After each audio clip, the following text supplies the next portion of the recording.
There we are. We're live. Hello, everyone, and hello to you, communist or comrade Smeagol.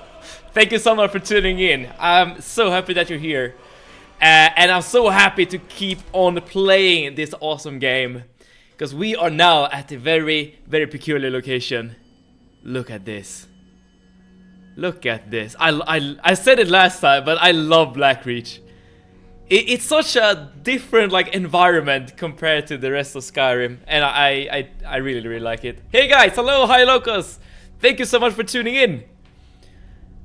Welcome to Blackreach. This is where we're gonna start today's adventure. And we have made amazing progress during the last episode, and we are almost done with this entire dungeon here in Alftand. All we need to do now is just traverse Blackreach, and I think there's a small Dwemer section after Blackreach as well. But yeah, we are closer than ever to be actually being done. I've been wanting to ask, you don't use any Creation Club content, do you? I don't, except for the content that has been included into the main game. So for instance, if I remember correctly, I could be wrong here, but the survival mod or the survival mode was initially a mod from the Creation Club, I think, but it's been rolled into into the main game.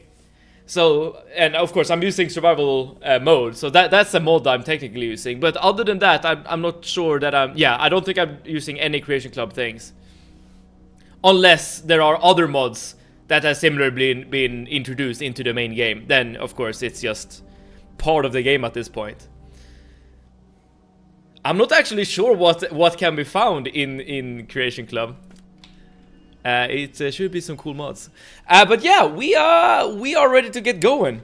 So Blackreach, as beautiful as it is, and I truly think this is beautiful, it's not super safe. As you can see, we have a farmer skulking around over there, and we have a little ball over there.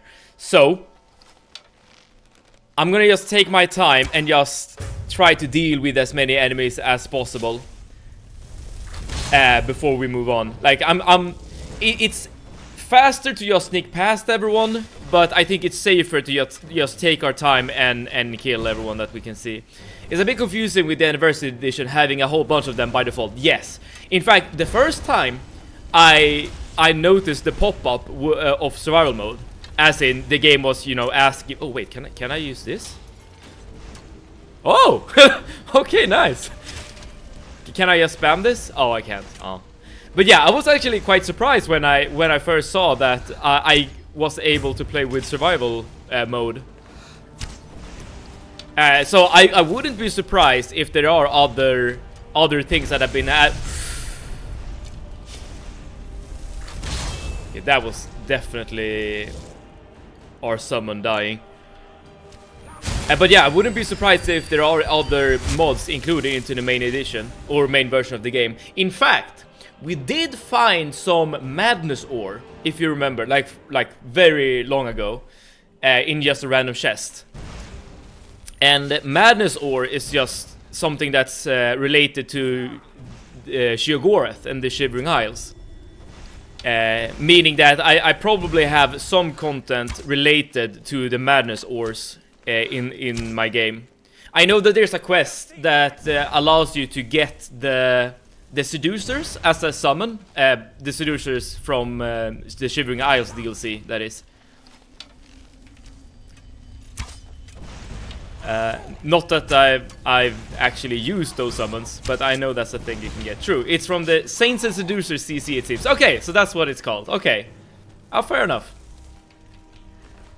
I have played the Shivering Isles DLC once. It was a while ago. I don't remember lots of it. Oh, I did not mean to attack Telrin there. That's my bad. But I got a level up, so maybe that's a good thing. But yeah, that DLC is very beloved, and I can totally see why. It's the Shivering Isles is such a different area altogether. And there we go. So, sorry Telrin that I shot you. Yeah, that's... at least you have the arrow on your back now, so that's something. Okay, we continue on. Alright, so we basically need to get to the other side of Blackreach. So yeah, let's just start this little trek. Okay.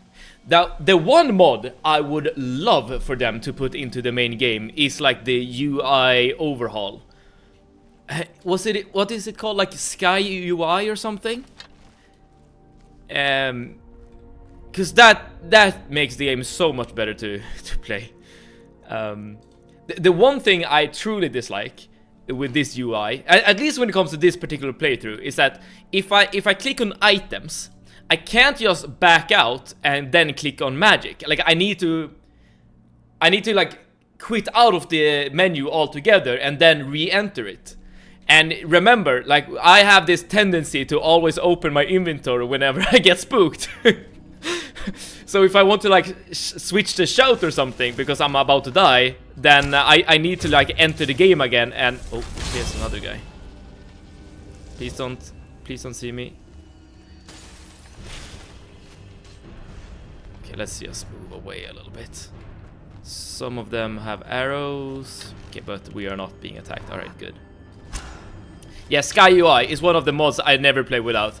Yeah, and if I didn't play this playthrough like as a like a pure Skyrim playthrough or whatever, then I definitely would have installed that mod as well as you know, some like graphic overhauls and stuff.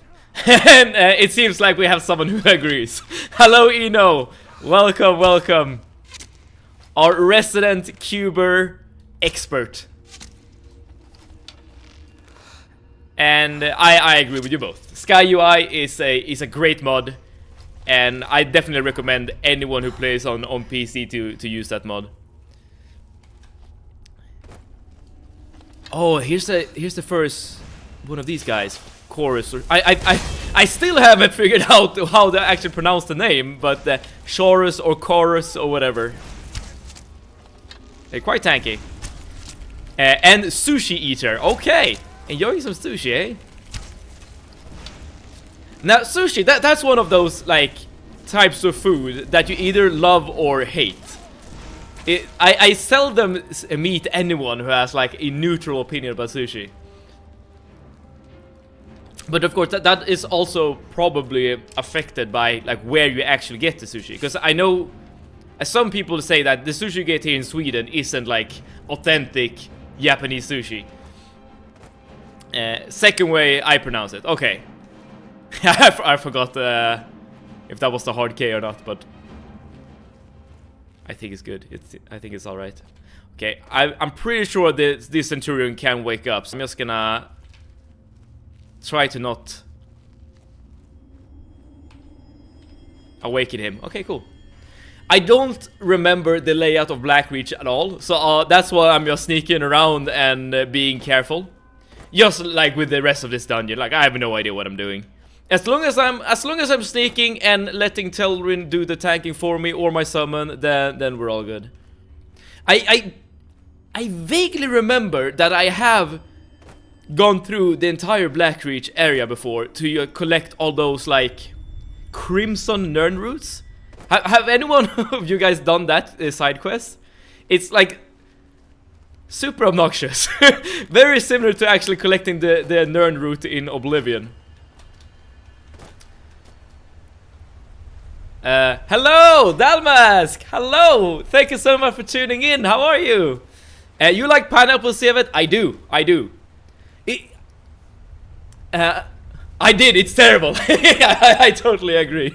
I don't remember if I got like every single one, or if I got everyone but one or but two, whatever. But yeah, it was not something I want to do again. I mean, again, I love this area, but just going around and collecting these worthless flowers is kind of annoying. Just finished work. Okay, nice. Awesome. So that means that you have ample opportunity to relax and yeah, do whatever you want, I guess. But yeah, in regards to your question, Comedy Smeagol, I do like pineapple, but I don't think it's something I would just like eat out of a sorry. It's not something I would like eat out of a can or like just buy a fruit and just prepare it. Oh man. I got something in my throat there. What's that? The gem quest. Oh, that's also one of the annoying ones. Yeah, I think the gem quest is a bit more annoying actually, because that at least, or rather for that quest you need to like travel to different holds and dungeons and houses and stuff, whereas the Crimson Nunroot quest, so it's a quest to just gather these. I think there are 30 of these flowers here in Blackreach, and there's a quest to gather every single one. I'm eating pineapple out of a can right now. Okay. I guess hence the question there. But I definitely like pineapple. Like we talked about pizza before. Like pineapple on pizza I think is great. I know that some people treat that as like complete heresy. I totally disagree. But I also like it like pineapple in like fruit salads and stuff like that. It's amazing. I'll probably start my workout in a bit while watching a stream. Oh, that's cool. That's cool. Hopefully when you start your workout, I will be in like a stressful scenario. So maybe the adrenaline can like influence your workout or something. Hopefully. Okay, now we're here. Okay, we have a bedroll. That's perfect because we are sleepy at the moment and we can level up. So I'm just gonna sleep for an hour. Perfect, perfect. And improve our health. So last time, towards the end of the stream, I almost died.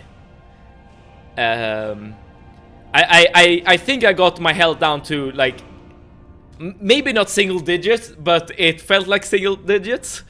And I still don't know what actually happened. I feel like it was like a trap of sorts, but it's not a trap that I've ever experienced.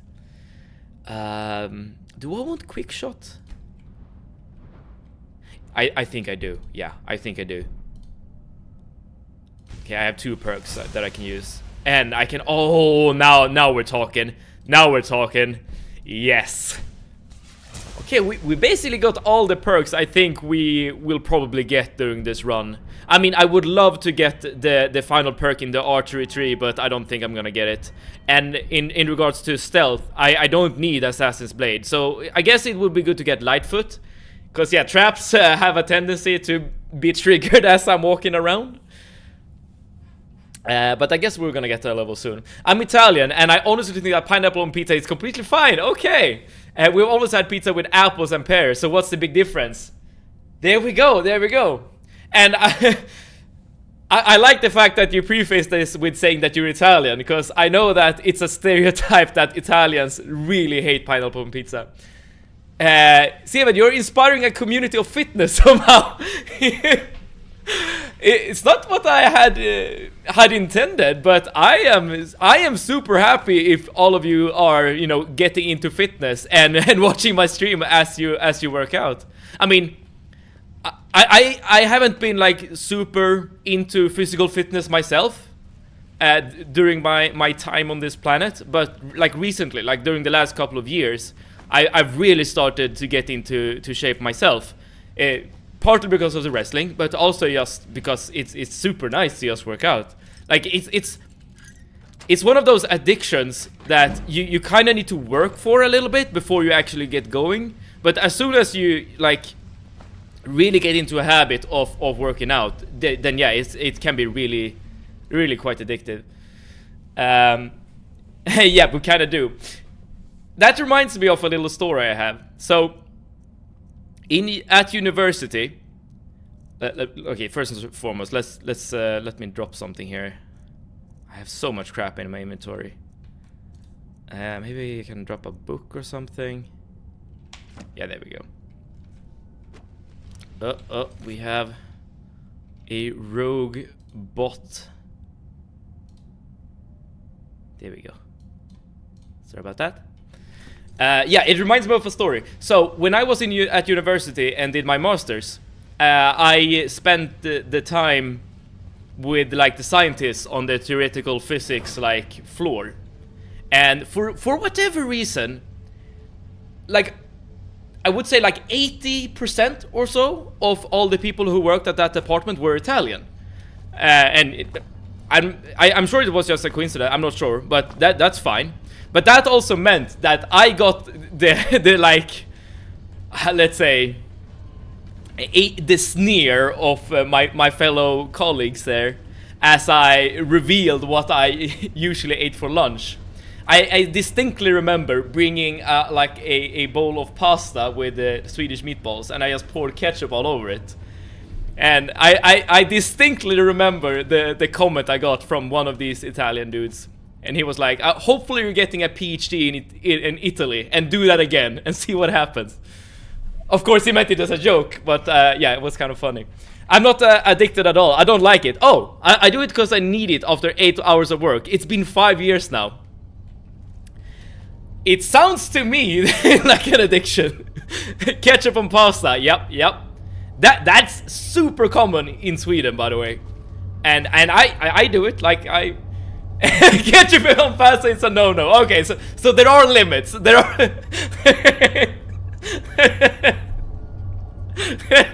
It's a good thing that we're establishing boundaries here.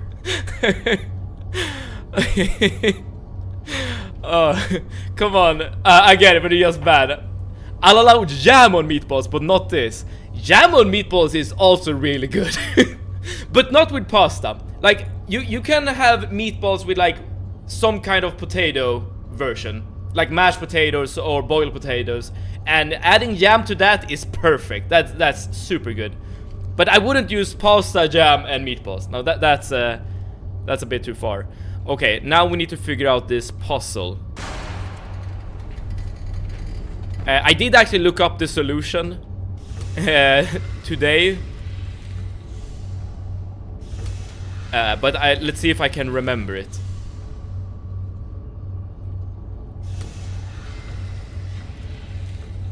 Okay, I think I'm doing something wrong. So these two should light up.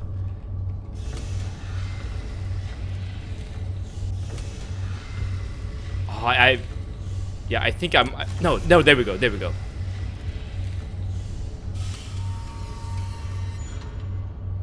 And you need to press this 2 times, I believe, and then you press this button.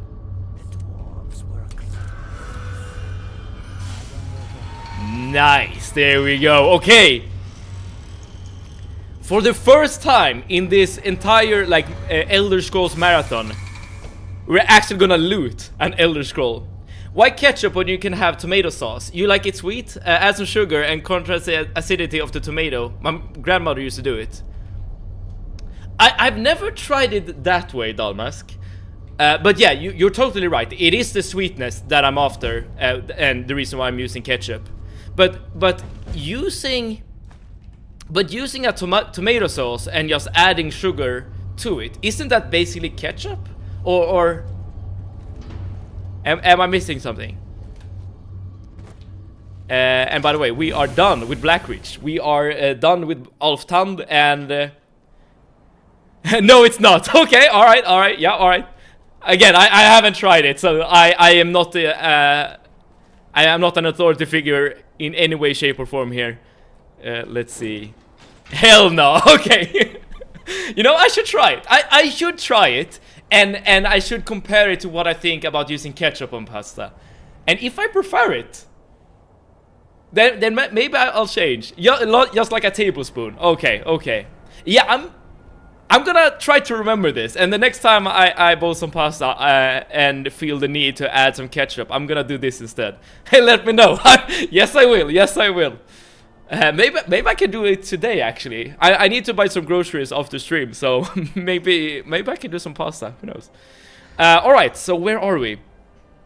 We are basically in the middle of nowhere here. And we need to get all the way up here again to Parthenax so that we can summon Alduin and do the first fight with him. I posted a short in Discord. Okay, let's see. I'm just gonna save in case the game crashes, and let's see what you have for us. Oh, I've seen I've seen this before, but I'll show you. Hey Nordic, what if... There we go. Nope. There we go. Some great food you have. Oh, you have to try out meatballs. This those are this is great. very With good. some jam on the side. Yes. Yeah, sounds good. Or some potato dumplings. Ah, dumplings. With some jam on the side. Yeah, all right. And for something sweet, you have to get pancakes. Okay, With some jam on the side. Question. Jam on the side when eating pancakes. Is that normal, like in other parts of the world, or is this just like a Nordics thing? Because I can't even comprehend, like, the idea of eating pancakes without jam. It's inconceivable. Like, my brain will break. If you like your ketchup, go for it. Gatekeeping food is pointless anyway. You should have whatever tickles your pickle. Yeah, I completely... I love jam with cheese. Now that's a combination I've never tried before. Okay, let's see what else he has in store for us. Or some reindeer stew. and I hope it's not with... With some jam on the Yeah. side. Can you... Or blood sausage. Please? With some jam on the side. No more. Or rice pudding. Why is the image cropped like that? With some jam on the side. Hey, Nordic. That's a good video. It's very true though. Some jam on the side never hurts. But I am all for like trying new experiences when it comes to food and stuff. Rice pudding is good. It's really good. Yeah, that's also like a very, very standard. What's happening here? Are wood elves so dangerous in this world that just being described as a wood elf is enough for them being an enemy in this game, it seems?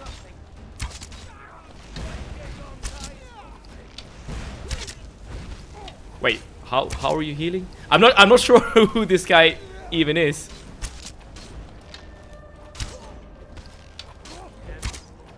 But you attacked me, dude. You should definitely have some cheese with jam or honey. I highly recommend it.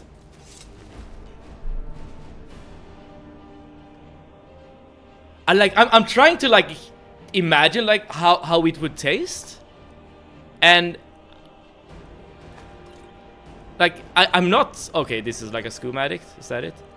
Like I'm not totally against it. There is skooma. Hang on, witches. Oh, that's oh, you already knew it was skooma addict. But the question posted it. That's really good. Like, what kind of cheese? Let's just drop this and this. Any solid cheese work? Okay.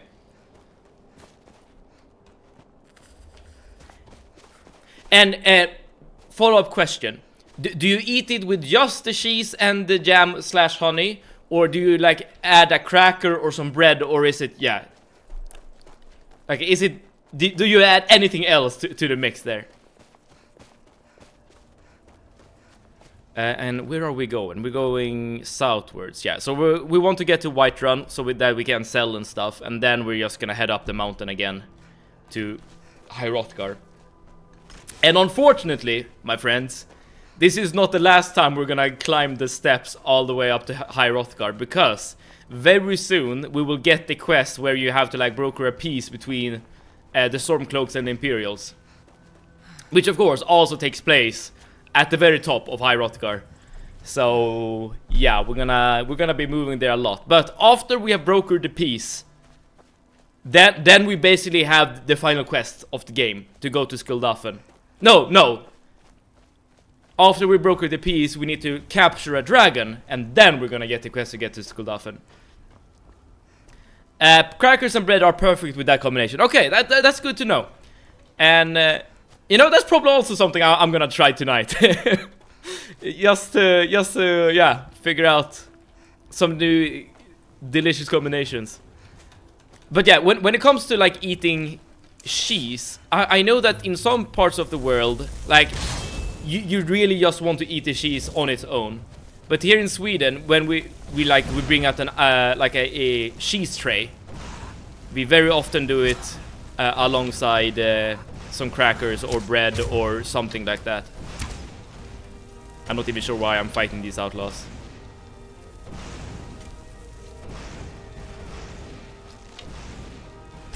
Oh yeah.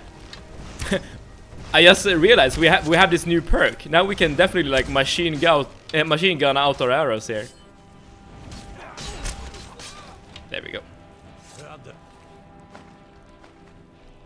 I don't need the iron arrows anymore, I think. Okay, so we're basically here at Whiterun. That's perfect. So the next step is, again, I'm just gonna go inside, I'm gonna sell my stuff, maybe buy some new items if I see anything that's good. You know, at this point I should probably start thinking about actually getting supplies for Skuldafen. Because I have some ideas of some items I want before we go into that dungeon. And yeah, I think it might be a good time to actually start gathering new supplies, given that there are no dungeons between us and Skuldafen at this point. In fact, there's only like 2 required fights at this point. One with Alduin and one with the other dragon. Before Skuldafen, that is. So yeah. Let's get what we can as we're just walking around, so I don't have to like spend some time before going to Skuldafen to just travel from hold to hold just to figure out what's available and what I'll need and stuff. Because there are some things I want to do before actually going to Skuldafen in regard to the build. I don't claim. Take a look. But we'll get to that point when we get there. Still have a. I don't think this is better than what I have. We still have a lot of things to do. I'm just looking for anything that improves bow damage. Doesn't seem to be anything, so let's just sell what we got. I think I can probably get rid of some arrows. Like these Falmer arrows seems to be super useless. So let's just get rid of them. I don't think I need steel arrows. Alright, so Orcish arrows, these are the worst one we have. As well as the ancient Nord arrows, I suppose.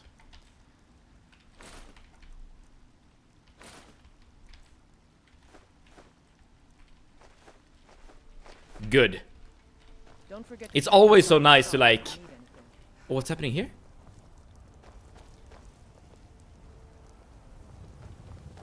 It looked like he was inspecting the corpse. It's always so nice to like fully clear out your inventory. And the annoying thing about Skyrim, and also this is also the case with like Fallout games, is that there is such a limited amount of gold for each merchant. So as you're starting to get into the late game, you need to like travel from hold to hold before you're actually able to unload your gear. And when you're playing like a casual playthrough, that gets super annoying super quickly. At least that's one of the things I remember being super annoying. Or you can level up speed. Yes, that is also something you can do. And to some extent, I understand why they have made it so that the merchant have so little gold. Because that means that you get some use of actually having a speech perk. Okay. I don't I don't think no one has ever done it, but you can. I'm pretty sure I got the perk at some point where you're able to like invest gold into a store. Just because it's so much easier to just sell stuff if the merchant can buy your stuff. Okay, so I'm looking for potions that basically increase bow damage, invisibility potions, stamina potions. Yeah, at this point I definitely need stamina potions. And I guess that's about that. Maybe something that like increases my health as well. Yes, this is what I want. Yeah, something like this, potion of health. I'm just gonna get one of these for now. I would like to get a bigger stamina potion, but this will do for now. And I'll buy this as well. And this is good, because this also allows us to actually... We can get some fire salt as well, nice. This allows us to actually sell more stuff here as well, so that's nice.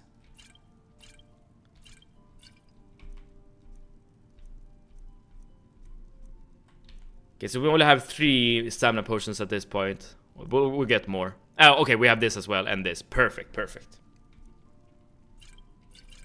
Yeah, now we have a lot of potions in our inventory, but I mean, if you're gonna use consumables at some point, it should be basically now. And we can get rid of a lot of stuff. Excellent. Come back anytime if you need a ride. All right. So our next stop will be Windhelm. Because there we can quite quickly go to Iverstead. But before we do that, I'm just gonna visit the merchants in Windhelm as well as sleeping and eating and doing all the normal like survival mode things you need to do as you're entering a city. I mean, it gets like sort of annoying after a while, that the fact that you need to like visit inns and stuff every time you visit a town. But I've said it before and I'll say it again. I do like the fact that there's another point to going to a city other than just, I guess, selling and buying stuff. You actually need to like take care of yourself, and I do appreciate that fact.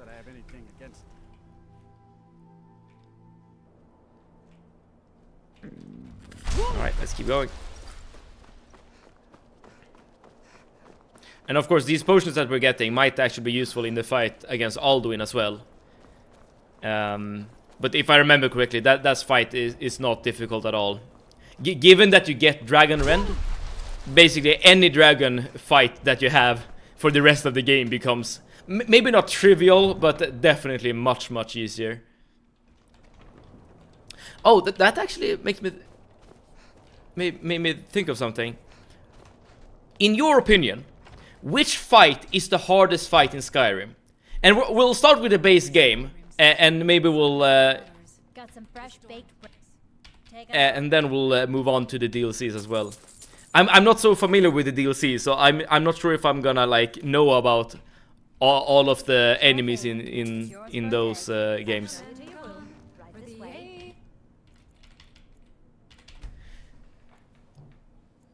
So for me, in base game Skyrim, I would probably say that the hardest fight is probably one of the Dragon Priests. Umbra. Does Umbra exist in Skyrim? I mean,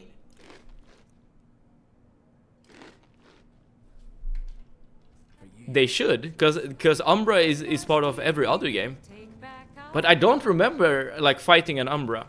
Yeah, Dragon Priests are tough. They are. And one thing I particularly dislike about fighting them is the fact that they have not only like destruction magic, but also stuff that mess with can mess with your build, like with debuffs and stuff. In fact, I know that there's one Dragon Priest, or maybe all of them have the spell that takes over your summons.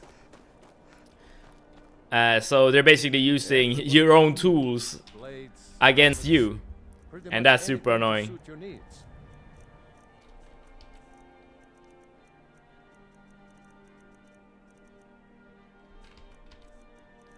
But when it comes to the DLCs, it's probably like, what's that guy called? Basically the final boss in Morrowind, but the ghost form. Is it Karstag or Karstag or something like that? I don't quite remember. My master can be a bit short-tempered, but I've learned so much from him. You're interested in my Okay, let's see. potions and ingredients.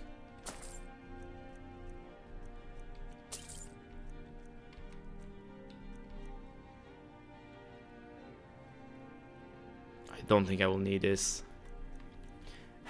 Will I need a paralyzed poison? I don't think so.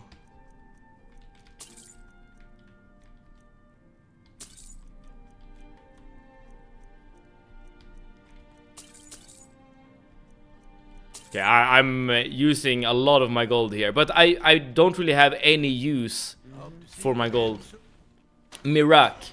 Now that's a difficult fight for sure, but it's also quite a gimmicky fight. As in, there are like a lot of like external factors you need to consider in that fight. I don't remember it super well, And if I remember correctly, like when I did fight Mirak, I did have like an OP build at that point, basically. But he is tough, for sure.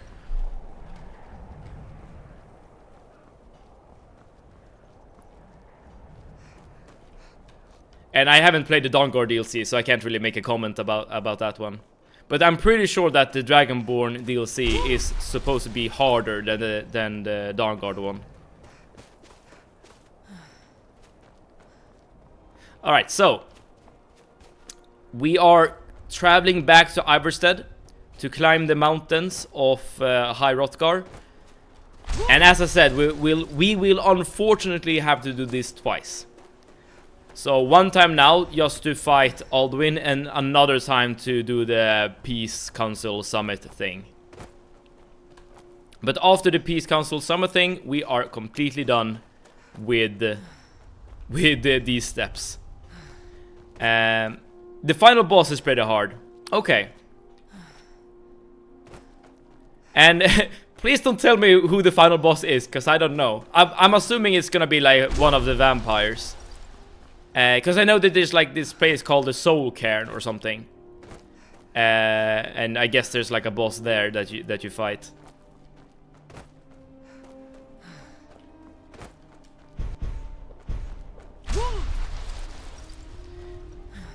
No spoilers, thank you. I mean, that DLC is interesting in one way, in that you can actually kind of choose a faction to join, right? You can either become a vampire, or you can be a vampire hunter.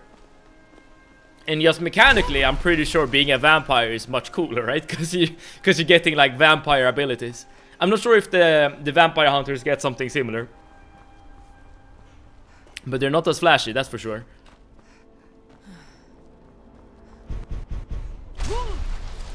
Okay, and if we're lucky, no enemies have respawned, but I'm pretty sure they will have. I'm not actually sure how it works, how it's coded, with enemies respawning and stuff.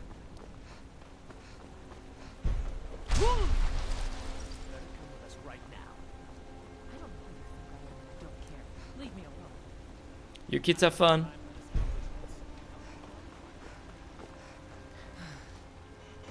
I know that there's that quest you get fairly early on with the Alakir warriors trying to find someone in Whiterun.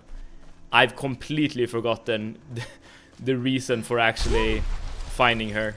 But if I remember correctly, that particular quest ends with you basically knowing that the woman you're trying to find is a bit sus. So it's also one of those quests where you actually have to make a choice, which is kind of nice.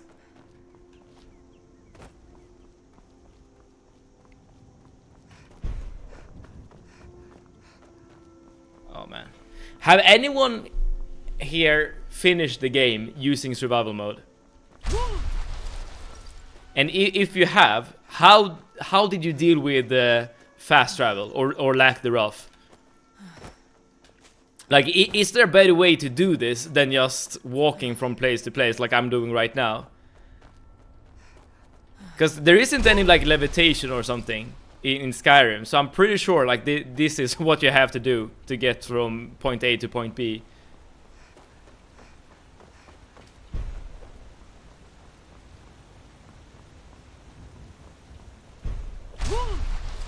But at least we have the whirlwind sprint shot, so that's something. I mean, you can't be too mad. The mod was created after the game's release, and the game was not intended to be played in this manner, where you have to like walk to every place over and over again. Fast travel, aka playing less game. You're right. You're definitely right when saying that. However, the game I'm playing at the moment is just retracing my steps. And I mean, it is a game for sure, but is it a good game? Like, is this? Well, at the same time, you're not really supposed to just beeline for the main story like I am doing. I'm not sure. However, in a game without any fast travel, aka Morrowind, there are still many methods of actually traveling fast to whichever place you need to get to. So in a sense, you're also playing less game in Morrowind, unless you're playing with like a no like fast travel kind of challenge, which would be probably kind of interesting, assuming if you also ban levitation, because that kind of ruins it. I guess you need to ban a lot of things to not ruin it, such as invisibility and stuff like that. And but at that point, you're basically playing just like a completely different game.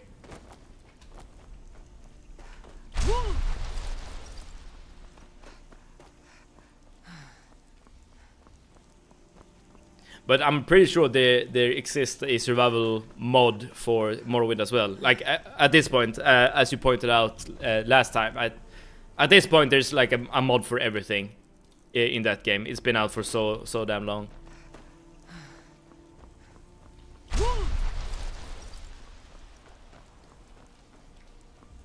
Of course there is. Yeah, makes a lot of sense. I guess it's a good thing that we have the Amulet of Talos equipped. So we can actually use our Whirlwind Sprint slightly more frequent than normal. Or, yeah.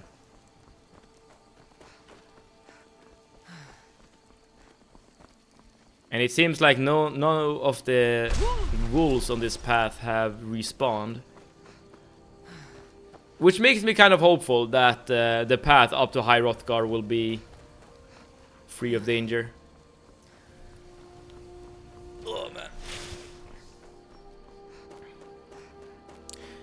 Have anyone played the game called... Oh, what is it called? Tainted Grail?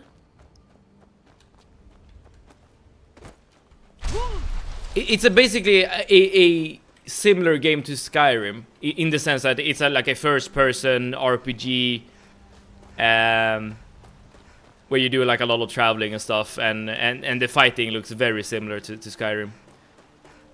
I have kept my eyes on that game for a little while, and I technically have bought it, but I haven't played it yet. It looks super interesting. And I definitely wouldn't say no to more games like this, especially now that Bethesda insists on never releasing Elder Scrolls 6 and just are doing Fallout stuff and Starfield stuff. Not that that's bad necessarily, but it does leave a void that can be filled.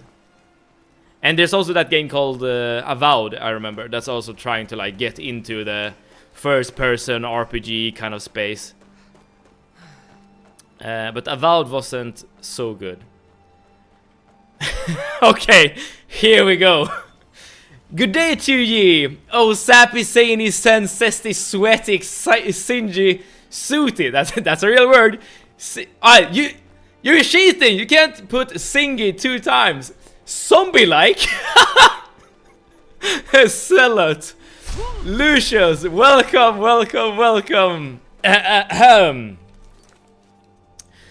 You adaptable, amazing, admirable, artistic, able, affectionate, amusing, adorable, agile man. Oh fuck, I put the same word twice. Yes! You're a fraud. You have been exposed. But I'm super happy that you're here, Lucius. Do you have any cool hot takes or cold takes when it comes to gaming? Okay, it's just the middle of the day, so I don't think we need to sleep. We can just travel straight up to High Hrothgar. Yeah, we are doing the last few quests of the Skyrim playthrough. We are very close to the end. It's just like a lot of backtracking at this point, unfortunately. At least I don't need to prepare my hello message, unlike you. When I read my little post-it note, I should be more discreet and stealthy. I'll bear that in mind until next time. Ideally, I should just like expand my vocabulary with a lot of adjectives so that I can actually do this properly. But I'm just gonna use the excuse that I'm very illiterate to not have to do that. But yeah, thank you so much for tuning in. How are you?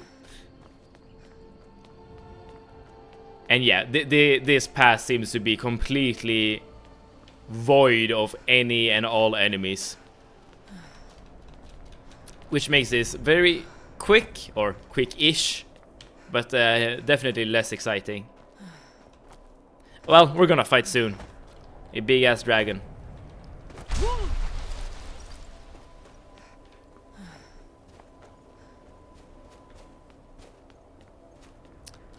Should probably also equip a torch.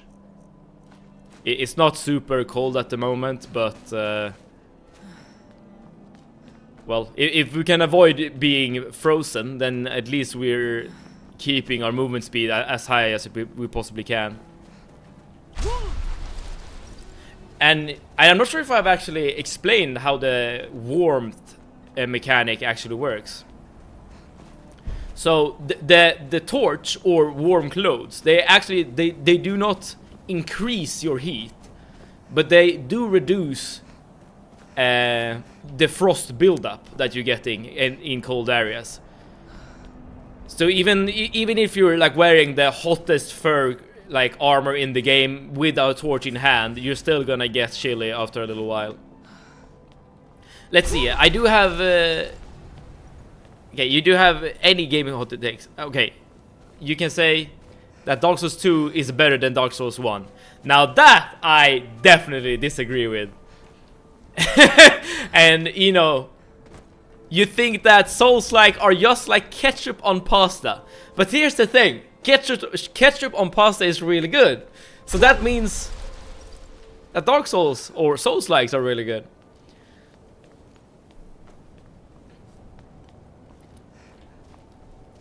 I definitely would say that's still a hot take though, right? Because at this point, like, Elden Ring is still considered to be like one of the best games ever made by most people. I know that you have a different opinion when it comes to Elden Ring, Lucius, but I would definitely still say that the general consensus is that Elden Ring is like, just like one of the best. Are we just playing Dark Souls 1 10 minutes ago? Hey guys! Well, hello to you, Arnie. Thank you so much for tuning in. Then maybe you can chime in here, Arnie. Is Dark Souls 2 better than Dark Souls 1? I personally disagree. But you know, Lucius, that's actually not the first time I've actually heard that opinion. I did have a co-worker not too long ago that said the same thing. He was like, I love all Souls games, but Dark Souls 2, it's the absolute peak. Like, in my opinion, I kind of like Dark Souls 1 the most, almost. Like, maybe even more than Elden Ring, to be honest. It's such a classic to me. No, but it's not a bad game. Just don't compare it to the others. That's fair. I definitely would say that I don't dislike Dark Souls 2 at all. Yeah, Dark Souls 2 is definitely worthy of being like a Souls game. But I do prefer the first one.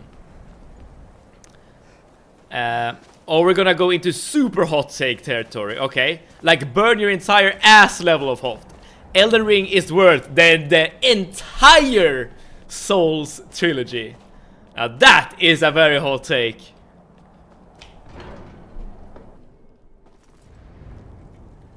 That is a very hot take. But I completely understand where you're coming from, Lucius. You did explain it very well last time we spoke about Elden Ring. And most of your criticisms of the game I actually agree with. But it's not so bad that I like dislike Elden Ring more than Dark Souls, I would say. I still very much like Elden Ring. Big up Dark Souls 1 crew. Let's go. Dark Souls 1. Dark Souls 1. DS2 was my first Dark Souls game. Aha! But I do recognize its flaws. I don't care about ADP or anything most people moan about. For me, it's the worst part about DS2 is the main game bosses. That's fair.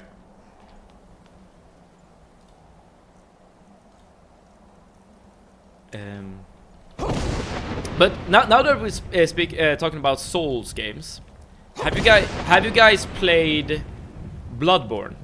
And if so, how do you think Bloodborne compares to the rest of the games? They're very weak, I mean, compared to Dark Souls 1. I will say that I don't like remember basically any boss from Dark Souls 2 main game. I do remember like Fume Knight from Dark Souls 2 DLC, and Fume Knight is awesome. That's a great fight. And also, speaking of which, speaking of hot takes, you probably also need to like, need. If you want to, you could elaborate on your reasoning on why Souls games suck. I have another super hot take in the same genre. Bloodborne is overrated as fuck and honestly one of the worst games from Souls have ever made. I agree to some level there, Lucius. I definitely wouldn't put it using the same language as you. However, I do agree that Bloodborne is worse than any other FromSoft game. For one reason in particular. It's just one particular mechanic in Bloodborne that makes me dislike it more than any other Dark Souls game. And that is the blood vial system. The Estus flask system is so much better. And if it wasn't for this little detail, I would rank Bloodborne super high up in the rankings. Cause the fights in Bloodborne are some of the best fights, in my opinion, that FromSoft have ever made. See, but have you played the old school From Software games? I haven't. The oldest old school game I've ever played is Dark Souls 1. I know that they made a remake of Demon Souls for the PS5, but I don't own that console, so I can't really play it. And I know that they also have these like mech games, the Armored Core series. And I have played Armored Core 6, the newest one, and I think that game is phenomenal. It's super good. He's up there with Artorias and Manus from Dark Souls 1. Yes. I definitely agree that Fume Knight is definitely so good that he definitely deserves a spot there next to Artorias. And in my opinion, Knight Artorias is the best fight in all of Dark Souls. Bloodborne is bad because it's not on PC. That's also a point. Bloodborne should definitely come to PC. It's so mind-boggling that Sony hasn't done anything about that. Because people have been clamoring for Bloodborne on PC for ages now. And they still haven't released it. It's just free money, basically. Armored Core are the best FromSoft game. Yeah, Armored Core are really good. Souls is not a skill game, it's a memory game. Remember the pattern, beat the game. Yeah. But you're definitely right on that, But I would still say that that's a skill. Like, learning a pattern is definitely a skill you can use. And it's not only learning a pattern, right? It's just learning the pattern and adapting it to the build you're using at the time. So if you're like using a halberd, for instance, you have a greater range, which you can use to your advantage, right? So the pattern will adapt to your playstyle, or rather, how you approach the pattern will be dependent on your playstyle. Okay, we need to actually read the Elder Scrolls. I missed a lot of messages. I'm sorry. I'm gonna catch up, but let's start off by reading this thing. Oh, sorry. I tabbed out just so I can read. Okay, so Lucius, you're basically agreeing. It's a rhythm game. Yeah. And yeah, you're all agreeing with Eno. I checked your YouTube today. I saw you played Stalker before. Yes, I played Stalker. I love Stalker. Stalker is... I haven't played all of the Stalker games. I only played the first one. But damn, the first one is really good. The thing I really like about Stalker is the world. Like, the world building of Stalker is so... I don't know how to explain it. It's so like... The weird combination of like super like modern like military dudes combined with like eldritch level almost horror. I mean, it's scary, but it's not like a horror game per se. But that combination, I think works really, really well. So yeah, I like Stalker as well. I would love to play the other Stalker games. It's probably something stupid like they lost the source code of Bloodborne. Oh! I haven't actually considered that, Hylocus. That's actually a very interesting theory. Is it not? That would actually be really fun if that's the actual reason. There's some old games called Kingsfield, and I really like Lost Kingdoms. Kingsfield? I feel like I've heard that before. Kingsfield. Worry too much, brother. Victory will be ours. I feel like I've heard the name, but I'm not sure from where. My first Armored Core games were the PSP ones, then I upgraded to a PS3 and Armored Core 4, or 4A rather. We blooded him well. AKA Armored Core for Answers. That was a chilling trailer back then. Pray for answer. I have only ever seen gameplay from Armored Core 6. They did not. But maybe it's actually worth it going back to the earlier Armored Core games, because again, I really liked Armored Core 6. It was really good. Stalker, we can live off vodka and cured sausage meat. There you go. If I remember correctly, vodka increased your like stamina or something, right?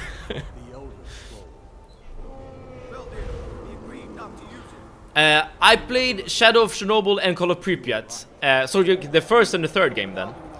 Call of Pripyat is my favorite because I don't really care much about the story when I play Stalker. Okay, for me it's all about the atmosphere and gameplay, and both of those are a lot better in Call of Pripyat. Also, Stalker is one of those games where the intended difficulty to play on is the hardest, Master, because otherwise enemies are sponges, but on Master you kill everyone in one shot. Yes, someone did actually explain that to me as well as I played the first Stalker game. And I kind of just immediately went for the hardest difficulty, because that's what I always do when I play a new game. And I didn't realize that, you know, I'm playing the secret easy mode basically. Armored Core 6 is the Rubicon one. Yes, that's the one. Oh, that was crappy. I thought Armored Core 6 was great. But yeah, maybe the older games are better. Like I'm not sure.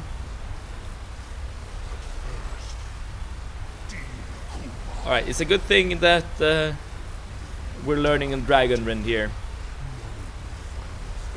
This is a very cool cutscene when you're playing the game for the first time. But as with all games, like after you played a game a couple of times, like the story and the dialogue and the cutscenes and stuff like that will not be as exciting the second times around. But Arnie, that means that you haven't played Clear Skies, or Clear... what is it called? Clear Sky? Something like that.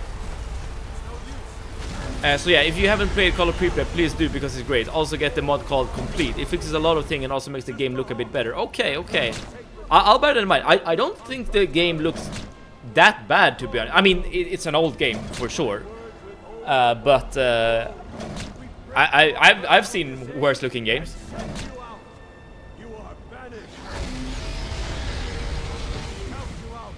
Yeah, I haven't played Clear Sky because I heard it's not good, but I want to try it at some point. If I play Stalker, I'm pretty sure I want to play Clear Sky next, because I just want to follow the trilogy, basically. Hey, I'm just in time for the finale, I see. Hello for the Philippines! Super week! Hello to you! How are you doing in the Philippines, man? And I'm super happy that you're here to check in on the stream. We are not at the end, but we are fighting the last boss. Hello Philippines, yes. Well, let's Dragonrend this guy. It's nice and warm here, man. Now I'm getting depressed of the cold weather here in Sweden. Okay, I'm gonna try to play this a bit carefully.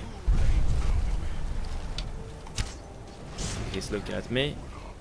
Okay, I wonder if I need to put Dragonrend on my keybinds. Are you gonna do anything after campaign?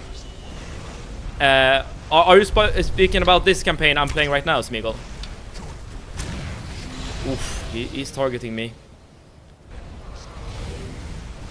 I mean, I'm gonna play more games for sure. But I'm not sure which game yet.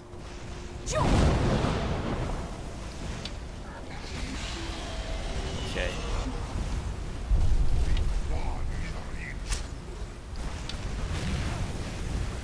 Oh, and here's Teldrin, perfect. I really like the perk that allows you to fire faster. I see that many people are writing. I'm trying to read as much as I can, but I don't want to pause too much during this fight. But when it comes to like playing things after Skyrim, I definitely will. Like if we finish Skyrim on this stream, which we might do, I'm not sure. Then I'm gonna end the stream at that point. However, I definitely will stream something else afterwards. I am very open to taking suggestions, because I'm not sure myself at the moment what I want. It's better to put together. COP is my second favorite game of. Okay, you're still talking about Stalker there. When it comes to like things like performance and stuff, I really can't say anything. I've only played the one Stalker game. What genre would you say, Sevad? Good question. Hylocus did make a good suggestion yesterday about playing the Endroll mod, which is a overhaul mod for Skyrim. But I'm pretty sure I want to play something other than like a first-person, like RPG kind of game. Like it's not that I dislike this genre, absolutely not. But I do think I want some variety.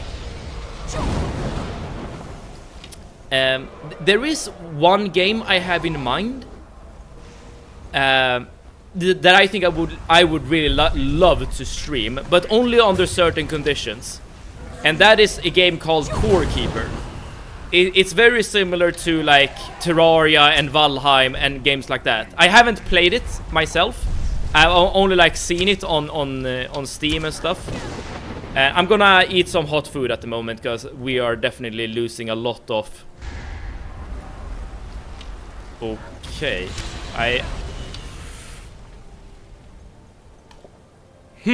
this might actually be interesting. I definitely thought the hot cabbage soup would increase our warmth by way more than that.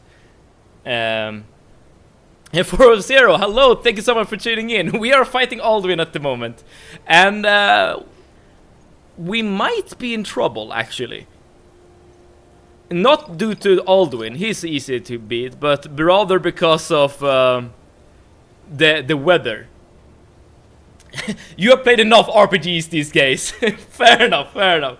I would love to see you do some of the DLC quests, or even some of the most interesting quests from the main game. I am down to do something like that, Soup of the Week, for sure. Especially like the DLCs I haven't played, such as Dawnguard. Or if there's like any other like particular quest that's super interesting. But I would like some variety. That's just my opinion. But it's not like. Okay, let's figure out how to do this. I don't want to get hit by these fireballs. Where are you?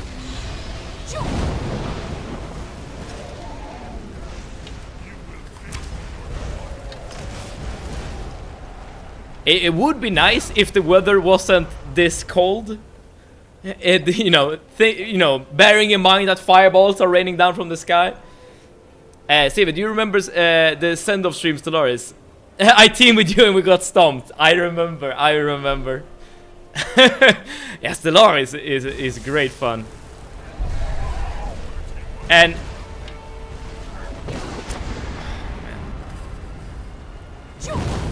I'm actually gonna switch position because I feel I'm just getting bombarded. I guess we're getting bombarded here as well. Okay, this fight is actually more tricky than I thought. Best way to do this is to go to Soul's Time and buy all the Sujama, then absolutely donkey punch Alduin in the Dragon Balls. I would love if Sujama worked the same way. Dawnguard is underrated. Soul Cairn for the first time was peak. Well, I haven't been at the Soul Cairn at all. So I guess it's gonna be peak for me. Okay, maybe this is a good location to actually fight it. Oh, these damn fireballs, man. Well, it's a good thing I have a lot of health potions. Sure, we can apply some venom as well. Stand down. Alduin, please stop flying around. Okay, I'm gonna move around a little bit just to see if I can avoid some fireballs.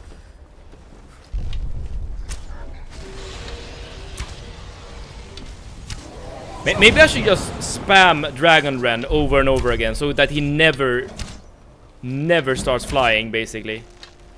So yeah, I'm just gonna use Dragon Ren on cooldown, basically, and he will hopefully just be permanently down like this.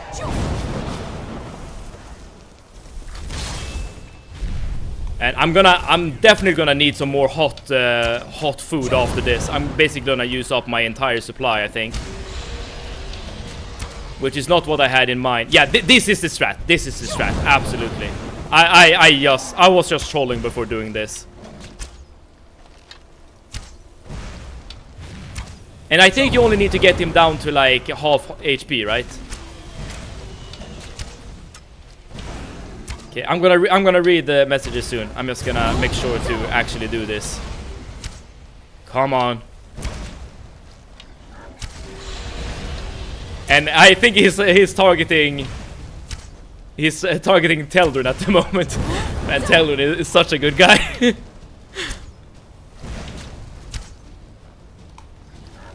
Yeah, we're losing a lot of arrows as well doing this.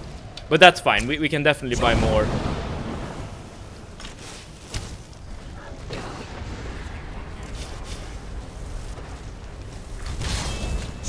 Okay, we have more fireballs flying in. I'm actually just gonna be super safe and actually eat my last hot food.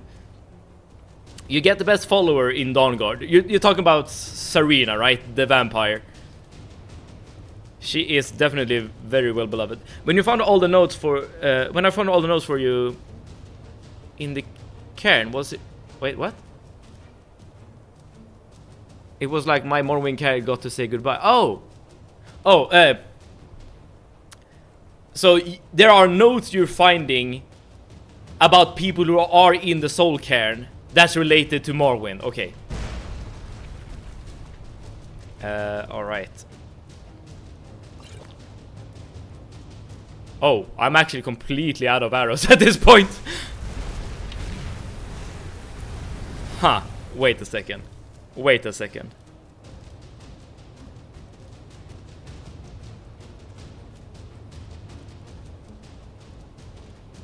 I did not consider this. I guess we can just still beat him with a combination of. Oh crap! More fireballs. Okay, well I'm wasting way more resources than I thought here.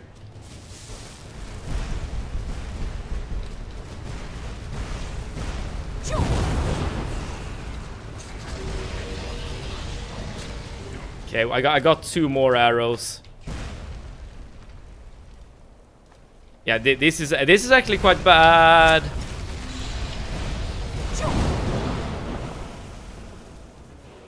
I'm sorry that I'm using my inventory so much.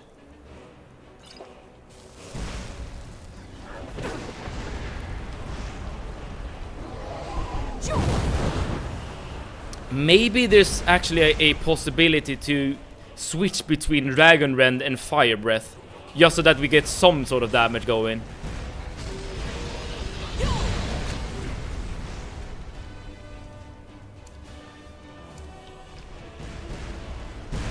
Oh, maybe that's a bad idea. Oh, what a messy fight, man. No, it's better to just spam Dragon Rend. Man, I'm using up all my resources.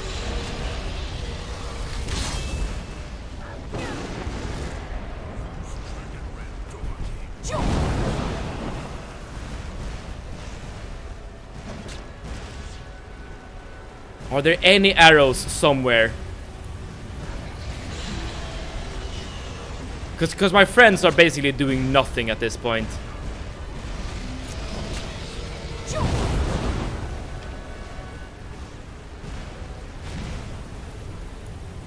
Well, not nothing, but not enough. Okay, am I completely out of health potions at this point? No, I have one more potion of healing. Well, I guess I do have just a normal restoration spell.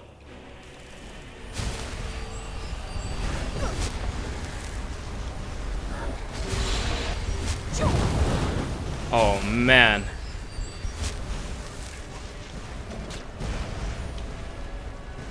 I'm running around like trying to avoid fireballs as much as possible.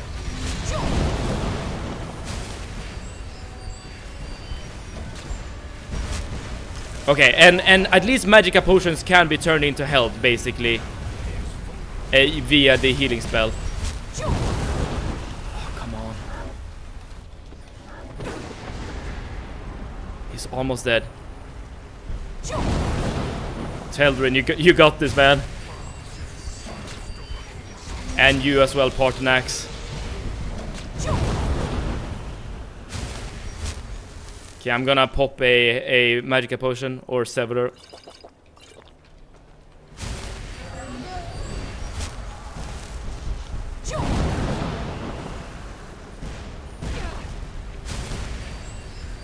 I should probably get the bounce bow spell. In case this happens again.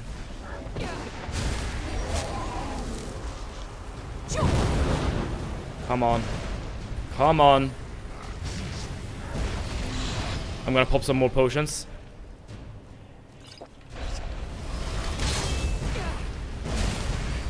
More potions, more potions, more potions. I need health.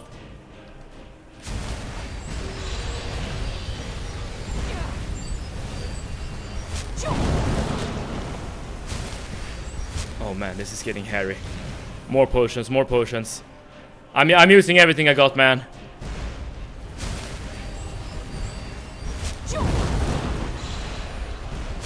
Do you have more soup? I don't.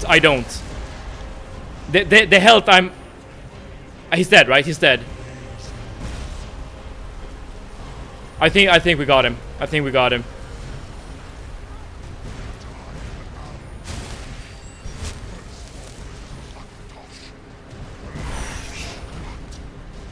This was not trivial, man.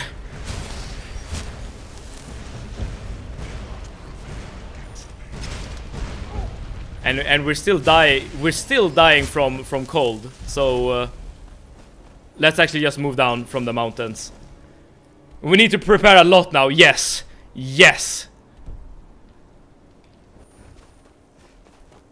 And we definitely need to survive as well. Okay, wait, where is High Hrothgar? It's down there. Okay. Yeah, we still need to battle the cold, so I'm just gonna run. Okay, it's all the way down there. I think we're gonna make it. I don't think we're gonna die from cold.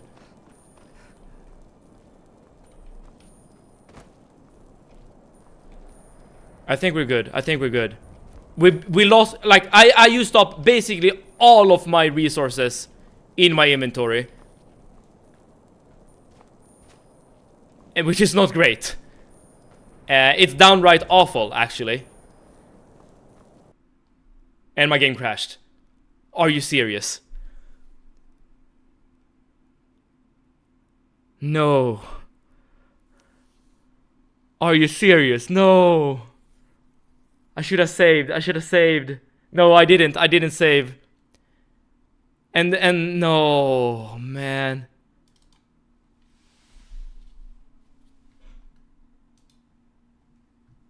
I don't even remember the last autosave.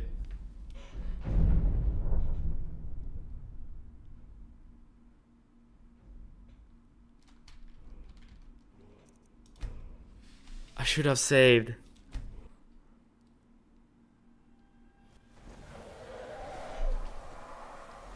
Okay, we need to redo the fight. At least now I know the strat. Oh crap! I used the wrong shout.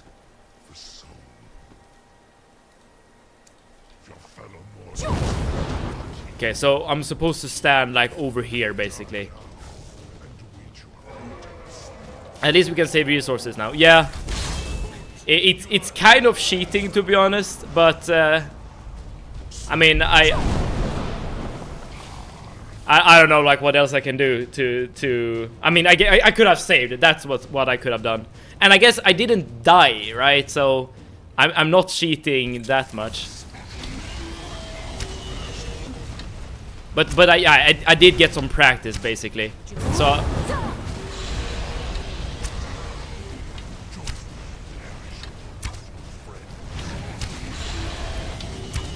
man, this perk that allows you to fire more quickly is so good.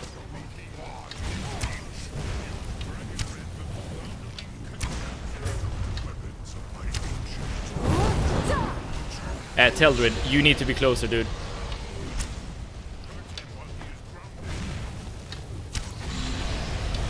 Yeah, so we're dealing decent damage using our bow.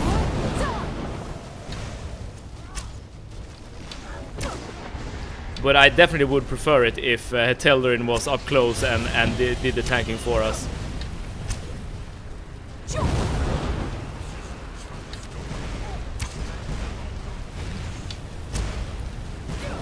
Okay, we are taking some damage still.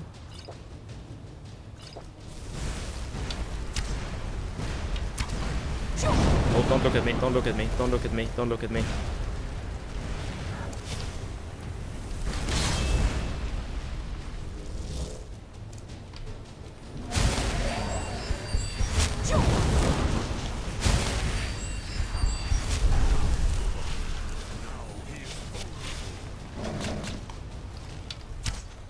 What the hell was that?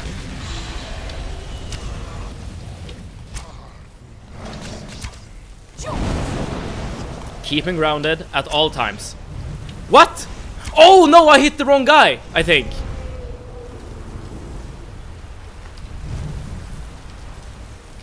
Where are you, Alduin? Okay, he's dropping down.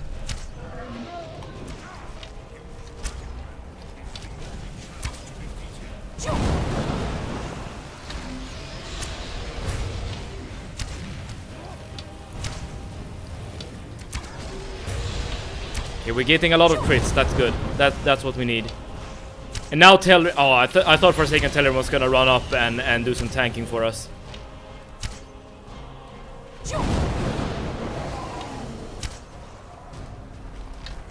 Okay, we are running low on arrows.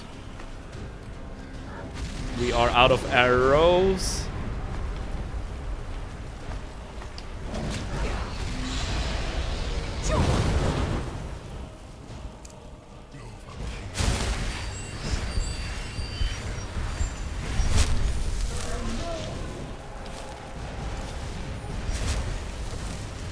Come on, come on, come on, come on, come on. Crap, I missed. How can you take away his bow so he goes melee? I don't know. I guess you can talk to him and just take away his arrows, but not during combat. I mean, I guess he's still dealing damage, right? So there's that. And if Alduin could just stop flying around so much. Okay, there we go.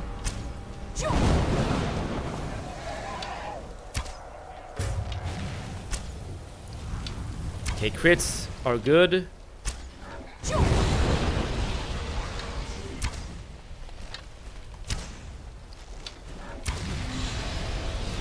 But for whatever reason, standing at this place right here does not reduce my warmth.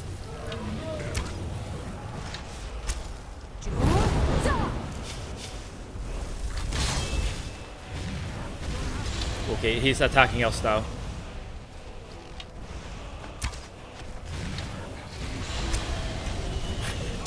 Sometimes my arrows aren't flying that far.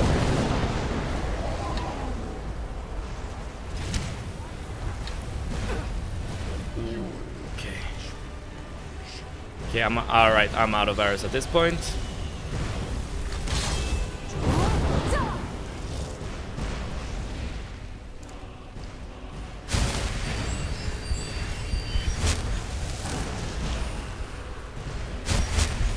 I want to run forward and collect some arrows, but I'm very scared to do so.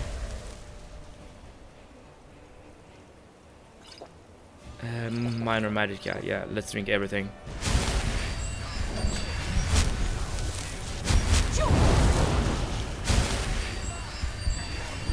Oh, Telrin, I want you to be closer.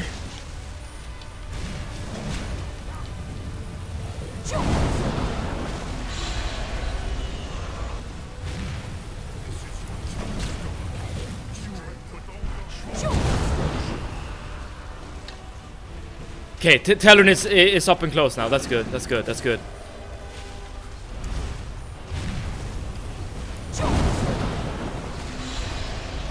Come on.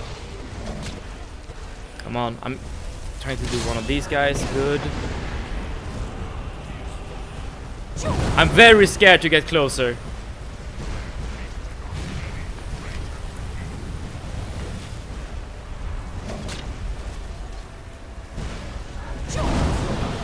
Okay, we're good, we're good. We're vibing. We don't have any arrows, but we're vibing.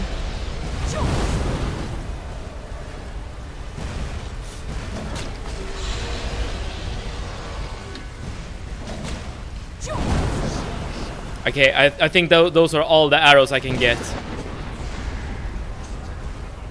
Did we get him? I can't see his health anymore. Okay, they're still fighting, so I don't think we got him.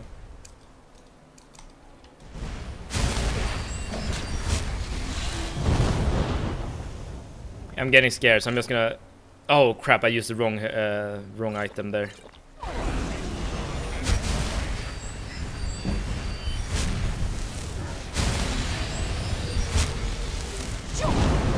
I can't see his health. I have no idea how we're doing. And I can't attack him at this point myself.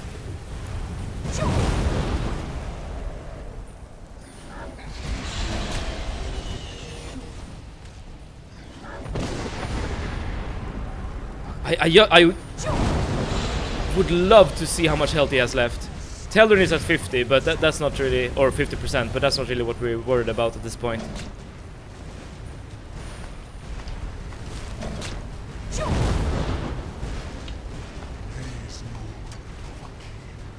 Okay, okay, we got him again. Save, save. The game has been saved. Sometimes the dragon can just turn around when you're behind him. I'm scared. Yes, yes, and that is what I'm afraid of too. And dragons have this sync kill that they can use to instantly just kill you if you're close. And that's super scary to me. Okay, we're done. I'm going down. Oh, man. Okay, so this... Okay. We have beaten Alduin twice. Doesn't this count for actually beating the game properly? We still use up all of our arrows, which is not good. But at least we did save a couple of potions and the hot food. So, you know, there are some upsides. But man, I did not expect this fight to be this taxing. I am definitely gonna get Bound Bow as a spell, like for sure. If this happens again, I do want something I can fall back to actually use in combat. And the Bound Bow is still a very good weapon. Man, that was scary. Especially the first fight. When I started to realize that like, oh shit, I might not actually be able to do this without freezing to death. And then I was like, okay, I might not actually be able to do this with my arrows. And then you're losing...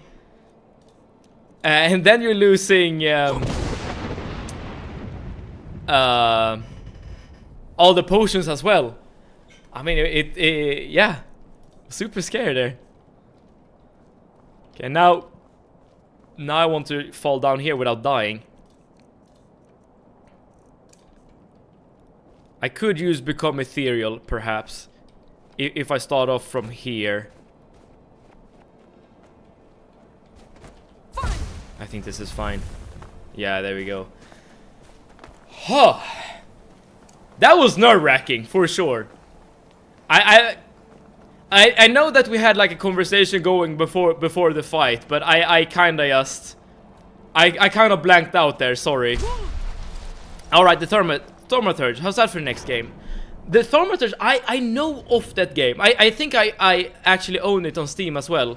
It is that game where you're like a blood wizard or something, right? Or like...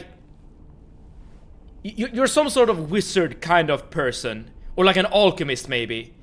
And you're like... I'm not exactly sure what the plot is or anything. But I'm pretty sure it's something like that.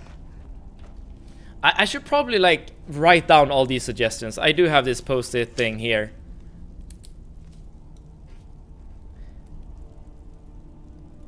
Okay, I've written down Enderall, more Skyrim, Thaumaturge.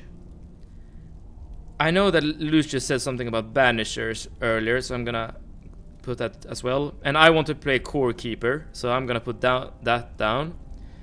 And we had Stalker. And if I'm gonna play Stalker, I'm gonna play Clear Skies. What else did we have? I've loved about... I played about halfway through. Love it. Okay, that's great. I've decided to be an asshole on my first run. Oh, it's one of those games where you can totally do whatever you want as you're talking. That's great. I love that. How about Darkest Dungeon? I have not played Darkest Dungeon. Let's put that on the list as well.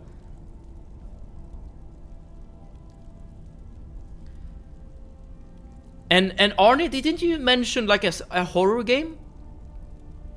Like, not recently. It was like a couple of streams ago. Or maybe it was someone else. I've totally forgotten.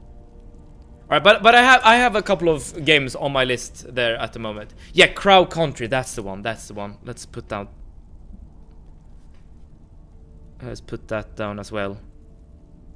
Okay, so now we have Enderall, the Skyrim overhaul mod, more Skyrim, Thaumaturge, Banishers, Core Keeper, Stalker, Clear Sky, Darkest Dungeon, and Crow Country. And yeah, I'll probably add more or think harder about what to stream going forward. But this is a good start. I guess I could like mention like how I used to do it when I streamed before.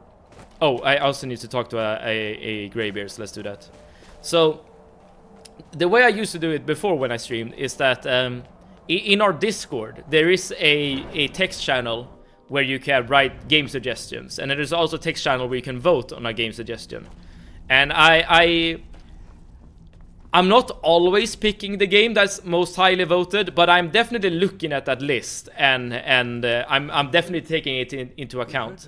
And there are some games that are super fun that I discovered via this list and just suggestions from people.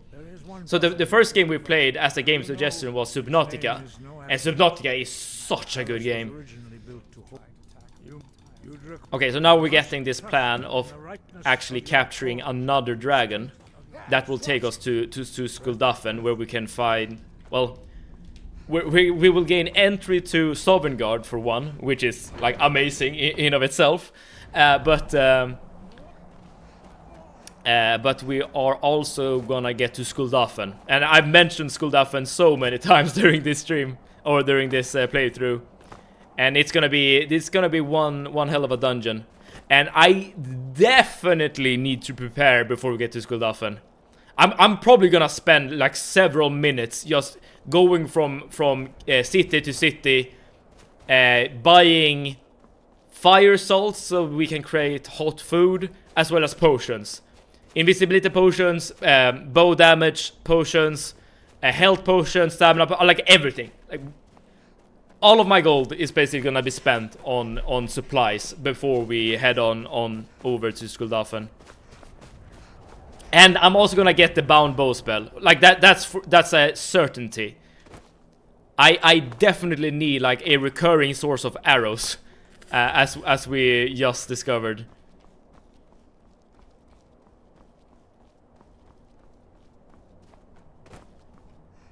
Oh man.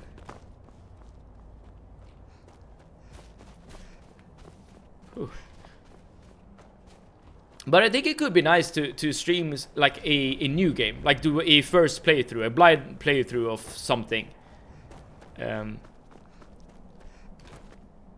It's super fun to play Skyrim, of course, and it's super fun to like come up with a run and a build and a strategy that actually works when you're doing a like challenge run like this. So that's been super fun. But it's also sometimes really fun to discover something new. Like you have no idea where you're going, what you're doing, but you're trying things out, and then you might learn that you're actually in love with the random game that you just happen to try.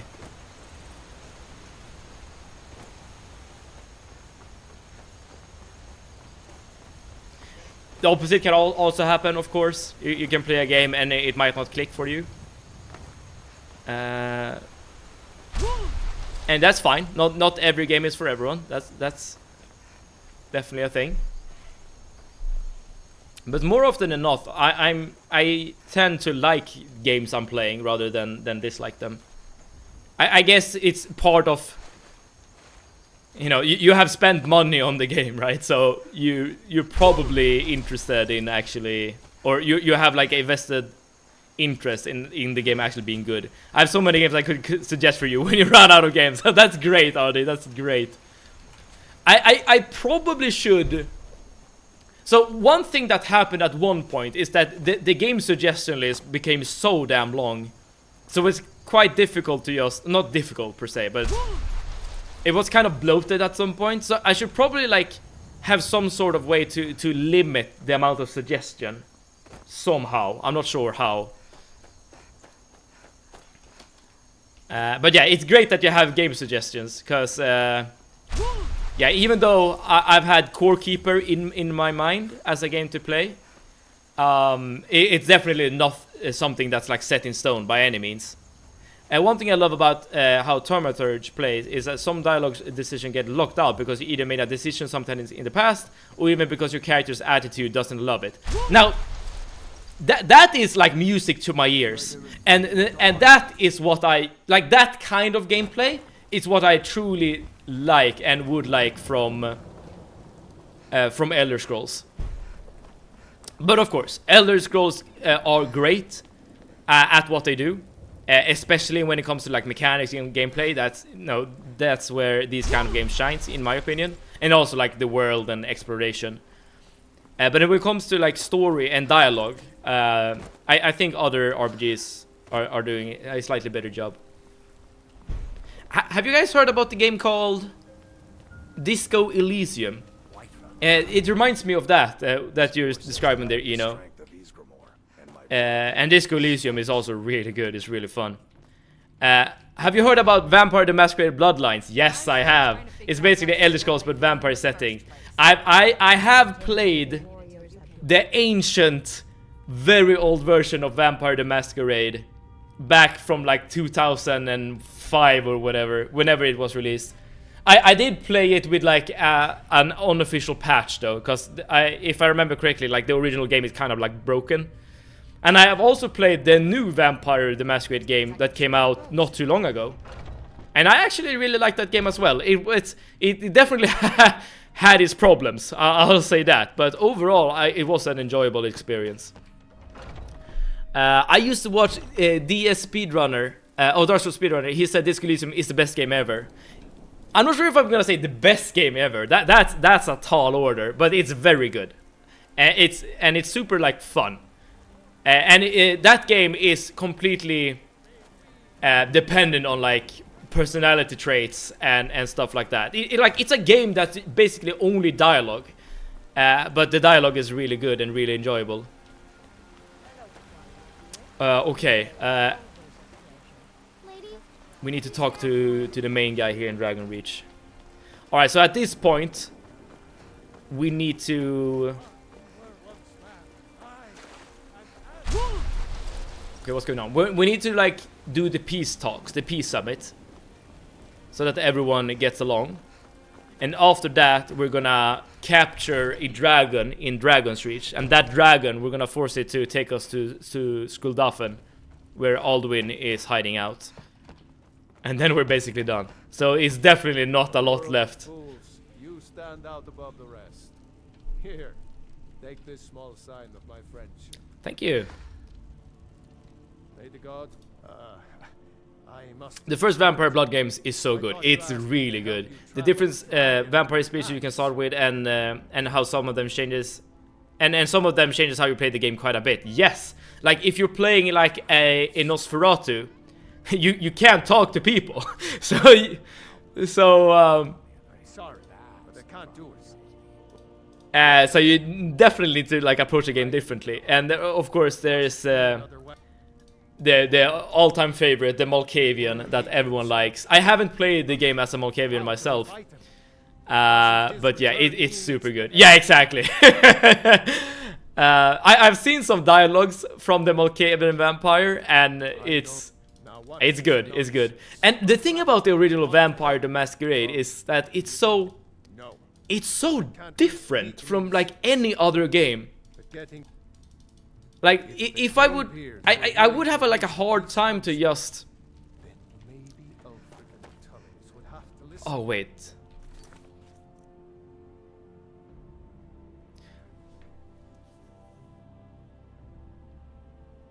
So okay, so does this mean that I need to go all the way up to High Hrothgar to talk to Arngeir, and then I need to go all the way down again to talk to the Imperials and the Stormcloaks, and then we need to go up again, and I guess I need to talk to the Blades as well, and then we need to go up again to actually do the peace summit, and then we need to go down. Damn, this is gonna be a lot of walking. Oh well. The music, when you just walk around the world, I never get tired of it. Huh. I don't remember the music that vividly myself.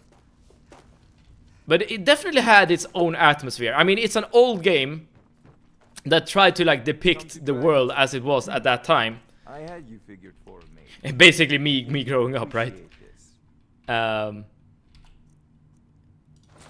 yeah, it's a really cool game.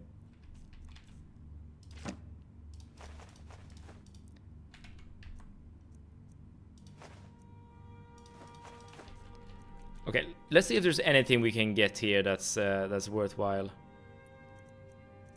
Doesn't seem like it. And I don't think there's any spell I would like either. No, I mean it would kind of be useful maybe to get like Firebolt or something, so that we don't end up in that situation. But we're already gonna get Bound Bow, so that thing will be taken care of. Okay, so the plan right now, go back up the mountain. We're gonna have to do that 2 more times before the game is over. And yeah, that's a bit annoying, I will say. But on the way we can definitely get Bound Bow as a spell, and that's gonna help a lot. I'm also gonna buy some food here.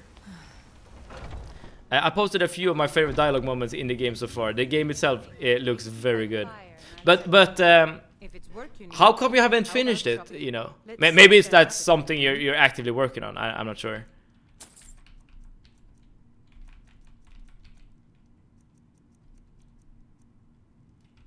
But yeah, it's definitely a game I would consider playing. There's a guy I met in another streamer chat. His name is Lord Indril Nervar. He suggested Vampire the Bloodlands to me. He's a good taste for games. Okay, maybe we can try to get him to look at this stream as well, so he can give us some suggestions. But we already have like 10 suggestions, so I think we're good on that point. I played for 12 freaking hours and I barely made it to Act 2. Okay. I guess we did basically buy all the potions from her. What potions do we actually have? Draught of health, 2 invisibility potions, another potion of health, some healing, oh, quite a lot of healing. Okay.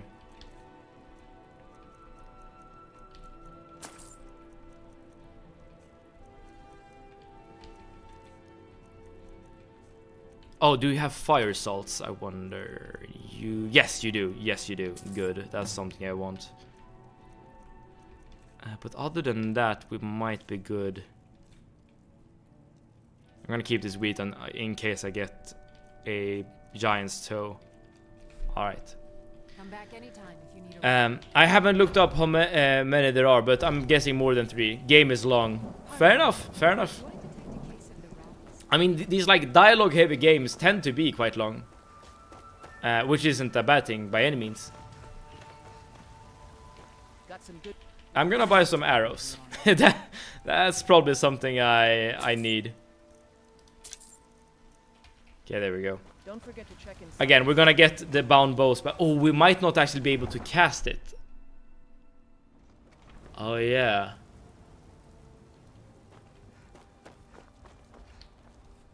How much magicka do we actually have? 120. No, I think that actually... Okay, so bound bow might actually not be something we can afford. But we do have some conjuration robes, right? Yeah, we have this. But that's the only thing we got. Maybe it's better to actually get a spell, like a destruction spell that we can use. Alright, so I need a lot more arrows, basically, and a destruction spell, just in case.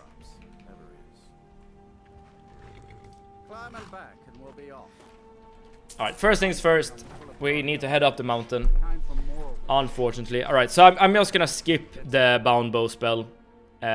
Because I'm not gonna be able to cast it. I am, however, gonna sleep before we get going, and we can visit the alchemy shop as well. All right, so yeah, at this point of the run, we have basically entered like a prep phase. We're gonna do a lot of prep, and then eventually we're gonna trap the dragon in Dragon's Reach and do the Skuldafen basically immediately after. Got some fresh baked bread and... Sure thing. It's yours. I'll show you to your room. Hopefully we have enough gold to actually get all the things we need. Pretty sure that we do. Seven is a prepper. I am indeed a prepper.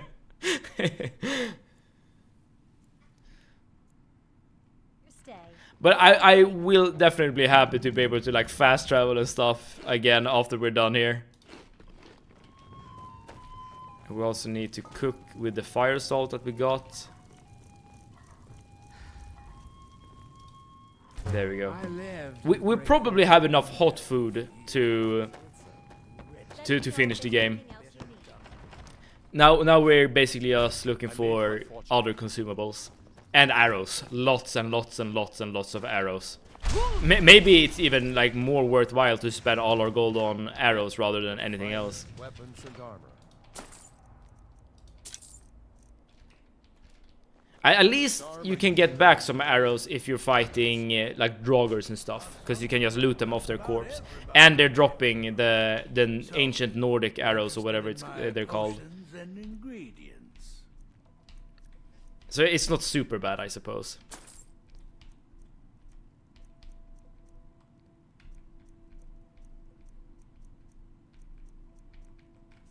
Yeah, good enough for now. Let's look at the ingredients. Yeah, these 2 fire salts will be the last 2 I'm ever gonna buy. Hope to see you. with those 2 fire salts, we're gonna have 6 hot soups in our inventory, and that will probably be more than enough. Good. So at least that is taken care of. And how much arrows are we up to at this point?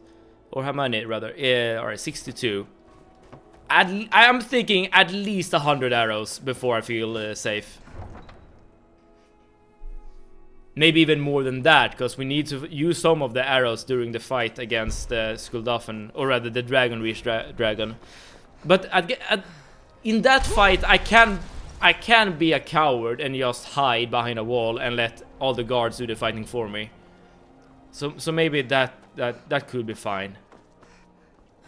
In Thaumaturgy, in this game at least, Thaumaturgy refers to being a Thaumaturge, a Temperomancer, literally a miracle maker. Aha! It's not blood magic. Oh yeah, that was just my dumb interpretation or suggestion. It's more of using the nature of man against himself, pride, fear, rage, etc. Interesting. But does that mean that you're not using like traditional magic in that game? Or does magic still exist in the world? Or is it just you being like a charlatan or something?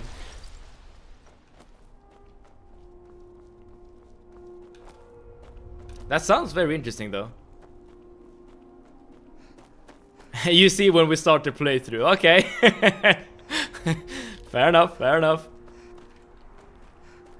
Well, we're gonna have the voting session. And I've already said that I've looked at Core Keeper, so I guess I'm a bit biased towards that game. I'll say that for sure. You know, full transparency. But Thaumaturgy does sound interesting. You will have to deal with people calling you a charlatan, but no, the power is real. Okay. Interesting. I mean, I have seen the trailer for the game, and I'm pretty sure I remember like monsters and stuff like that. So, I mean, again, like I have bought the game, so I am interested in it. It's just, you know, finding the time to actually play it. The ever-increasing gaming backlog, so to say.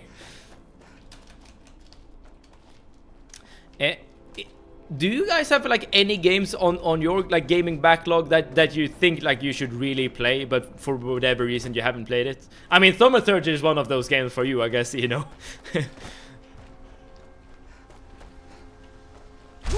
I mean, one game I know I should definitely play is Clair Obscur, Expedition 33 or whatever.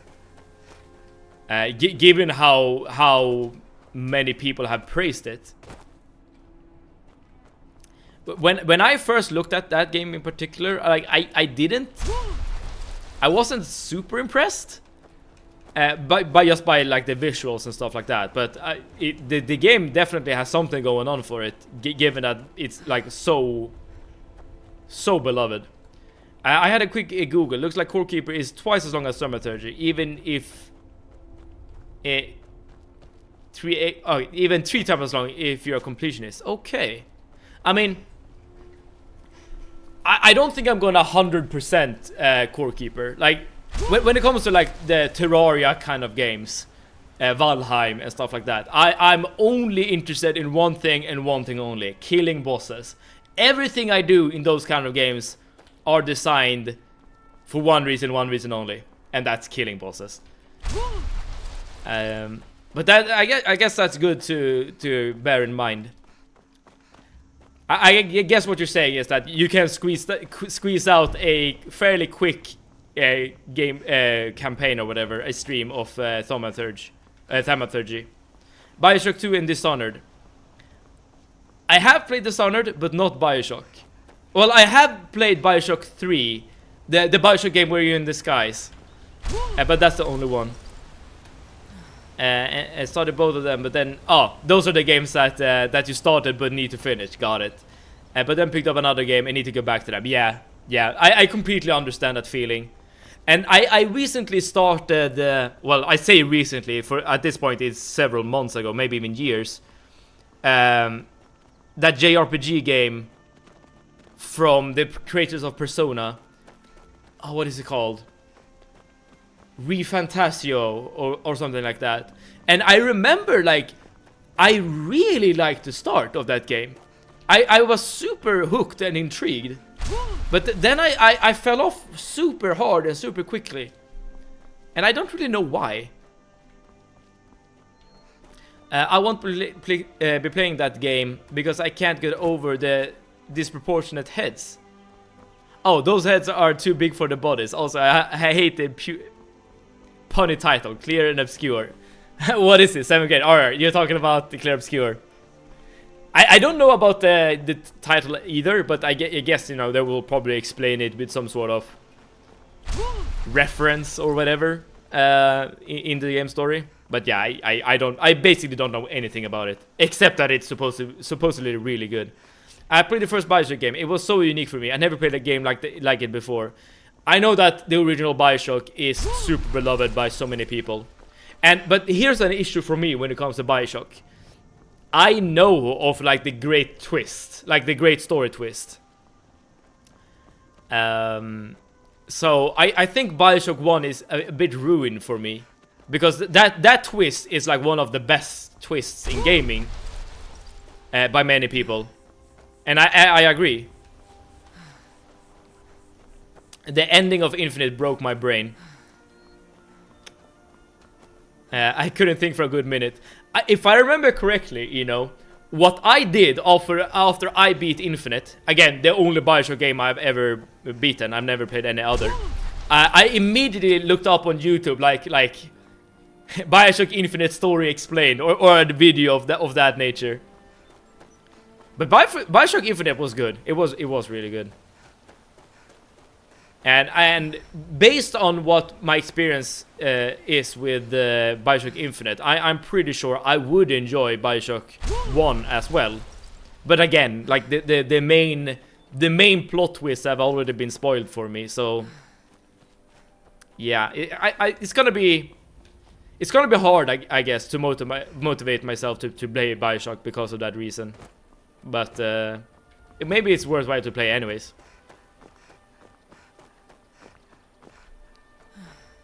You haven't played... Yeah, yes, correct. I haven't played the first Bioshock. I did start with Infinite. Don't ask me why, because I literally can't explain it. I have no idea why I started with Infinite. And again, it's the only Bioshock game I've ever played. I mean, like, me just thinking about it, it basically makes no sense. But yeah, that's the truth.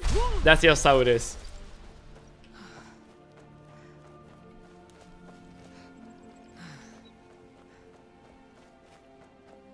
I think it has some way to ruin it for yourself. Yes, I know. And yeah, it's a shame.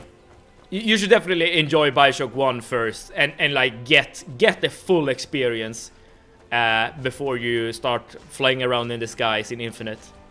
I think one of the reasons why I played Infinite first is because I remember like the release marketing for that game. So I think I just got like caught up in the FOMO or whatever and was like, okay, I need to play Infinite. Get the full trauma. Yes, exactly. And there is also like a DLC, or maybe even more DLCs in Infinite that gives even more context to Bioshock 1 actually, which of course just spoils the game even more, but it's really cool. Yeah, it for me, however, it is not the best plot twist. I think maybe it is. There is one other plot twist that I usually reference when it comes to like best plot twist in video game, in any video game story, and that belongs to Knights of the Old Republic 1. And I am super biased when it comes to the Knights of the Old Republics because I love both those games so much. But I still think that yeah, the plot twist in the first game, at least when I played it the first time, when I was very young at the time, of course, but when I played it, it came out of left field. I wasn't prepared at all. Everyone knows that plot twist. I know. But at the time when I played it, I didn't know it. You haven't played one. You have no right to comment. Fair enough. Snape kills Dumbledore, L dies, and you're Revan, the Holy Trifecta. There you go.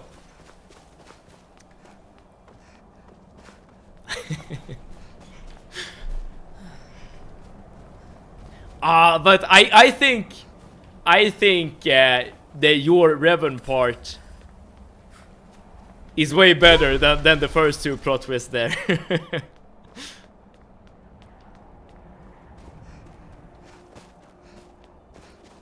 At least it was for me. I guess I was like at that particular age where I really liked Star Wars, and I was also at that particular age where I hadn't like experienced that many like stories in fiction like ever. So like I wasn't like aware of any tropes or anything like that. So yeah, like the plot twist just hit me like a damn truck. And I loved every second of it. Holy crap.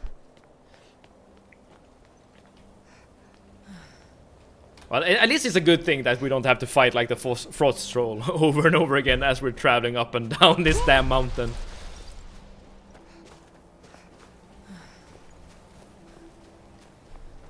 Yeah, but we are getting close to the end.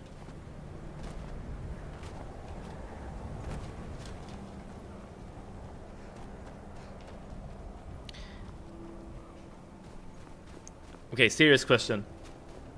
When it comes to your like favorite video game of all time, does the story of that game, if it even has a story, does it like play a role in your decision? For me, it absolutely does. But I could see an argument that, you know, what makes a game truly a game is the mechanics and the gameplay. And if anyone here like subscribe to that opinion, I guess, then I guess like the story shouldn't have any bearing whatsoever. And there are games like, let's say, Factorio that I'm not sure if anyone like plays Factorio for the story. But the gameplay is super addictive for you know the people who like that kind of gameplay. I almost forgot. There's another game I started recently, Dead Space 2. I played through the first Dead Space two times. Because when I played it once, I unlocked a hard difficulty and I had to play that too. All right, man. That means that you're probably a really big fan of Dead Space then. I haven't played Dead Space 1 myself. And it's actually quite fun. It was actually the first like survival horror kind of game that I ever played, and I liked it. I really did. And Training proceeds well. and some of the scares got to me. You misunderstand, Dar. I see.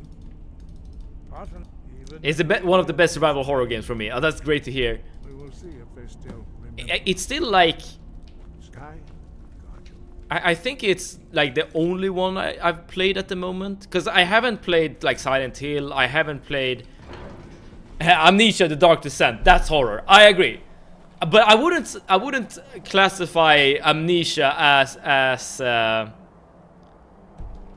survival horror though. I mean, it's a very terrifying game, for sure. I agree, but it's not survival horror. I mean, okay, there are like health potions, I guess you can get, but it's more about the puzzles rather than fighting enemies and stuff. Oh, you wouldn't classify Dead Space as survival or horror? Huh, interesting. I mean, the survival part for me is like the fact that ammo is scarce and health packs are scarce, so you need to like really pick your fights and make sure that you explore to loot the things that you can loot. I mean, you're hard surviving the whole time. I mean, yeah, yes, you're right in that sense. But with that logic, basically every game is a survival game. It's an action shooter, third person. I mean, it is that too, absolutely. But what is a survival horror game then? If Dead Space is not one of those games. Hang on, yeah, we have plenty of time. we are ready to hear whatever. Do you like aliens? Do you mean like just like the general concept of aliens, like as on like a philosophical point, or do you mean like the Alien franchise? The Alien franchise, I have seen one movie in that franchise, which is Alien versus Predator, and that's the only movie I've seen that includes the aliens, and that movie is kind of forgettable. It's fine. And it's a very scary action shooter. Alien Isolation. Alien Isolation is a good suggestion, but I was thinking Aliens Dark Descent. Alien Isolation I have heard about, and we did discuss this game with Lucius not too long ago, and Lucius thought that game was overrated. I can't really comment because I haven't played it, but I am aware of it, and people do really enjoy the monster in that game. But Aliens Dark Descent, I don't think I've ever heard of that game before. God damn it, Sevet. Of all the Aliens film, you started with the worst possible choice. I mean, I know that when people like talk about the Alien franchise, they're never talking about Alien versus Predator, and I'm pretty sure that's for a good reason. You need to go and watch the trilogy. I mean, there are a lot of things I need to watch, right? I need to watch Evangelion as well. Go, shoo! Alright, I guess we're ending stream. Oh, I'm kidding. I also haven't played it, but I watched a streamer play fully through it, so I know what it's about. Okay. But how was that experience for you then, Arnie? Let's start with Solitude, so we can talk to the general. And then we'll go back to Wilhelm. And also, here in Solitude, I will take some time to just look through some stores for items and stuff. And we need to sleep and eat and do all that stuff. Like, watching streamers play horror games is really fun. Especially if they are like the kind that really gets immersed and gets really scared. I mean, I know one streamer who really at least plays horror games a lot, but he's never scared, so it's not so enjoyable to watch. I mean, it is still enjoyable, I guess, but not to the same extent. And that is Moist Critical. If you're looking welcome to the winking. Sure thing. Should probably buy some food as well.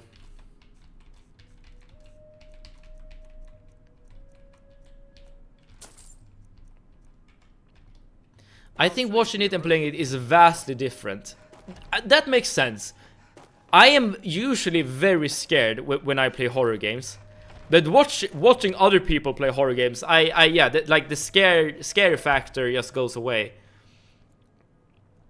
Watching it wasn't as scary as I thought it would be, especially the second part. Okay.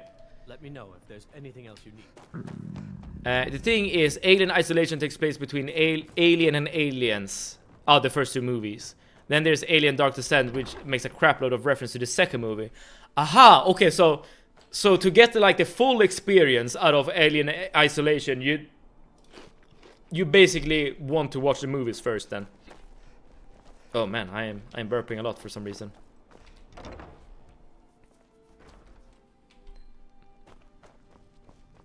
Well, I guess that's a reason to watch those movies then. Okay, so we're looking for things that affect bow damage or conjuration magic.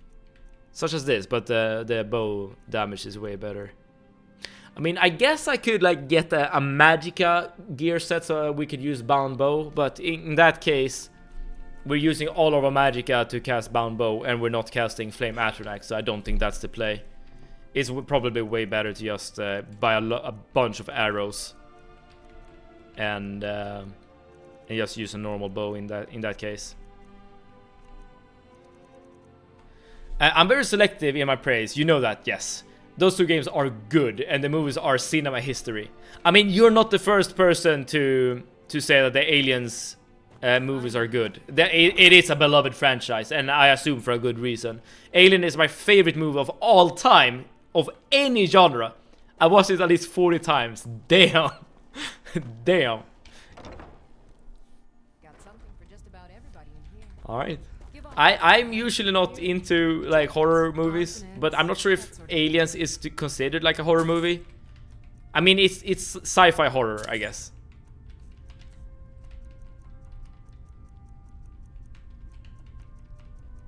Yeah, we're not really getting any cool... Okay, at least now we have 100 arrows, so that's, you know, above my threshold.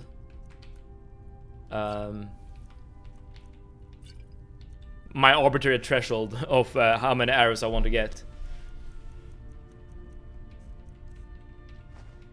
I don't think we need this.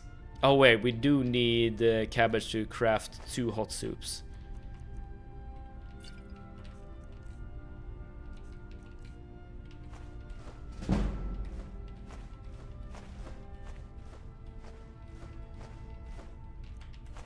Man, we have a lot of items to get rid of.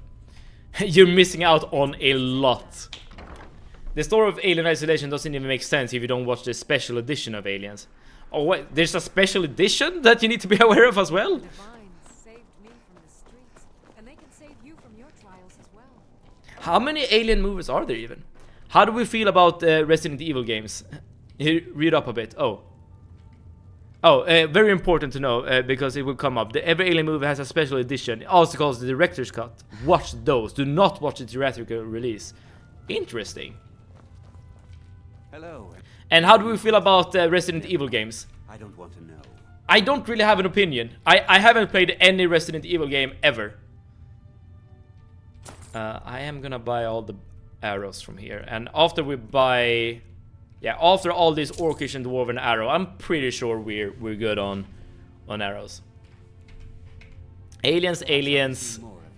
Okay, one thing I already hate about the franchise is that the second movie is just the same name as the first movie, but with pluralized. Seems the finest weapon. But Arnie, in regards to your reaction there, I'm pretty sure you like Resident Evil.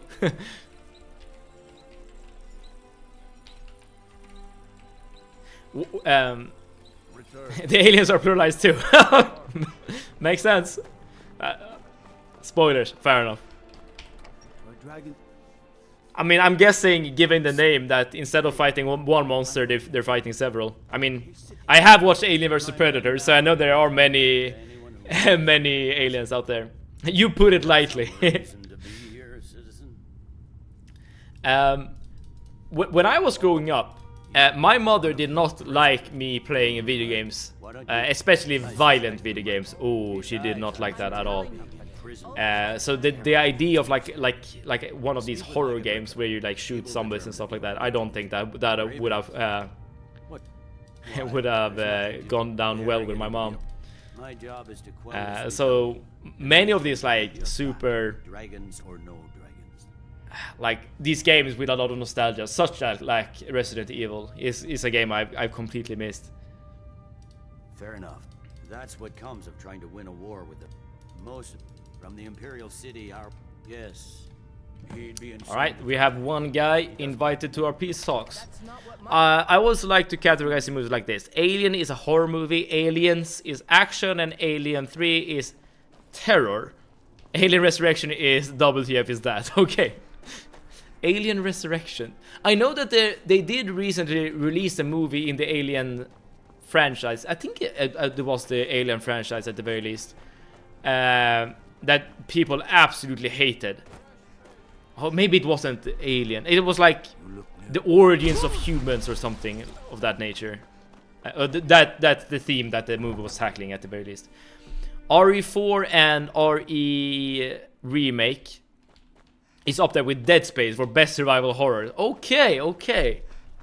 RE4. That's the more like action-oriented version of Resident Evil, right? Because I know that the first Resident Evil games are like these super old-school horror games where the background is like pre-rendered and you're like walking from picture to picture. Is that like a very iconic way to actually move around?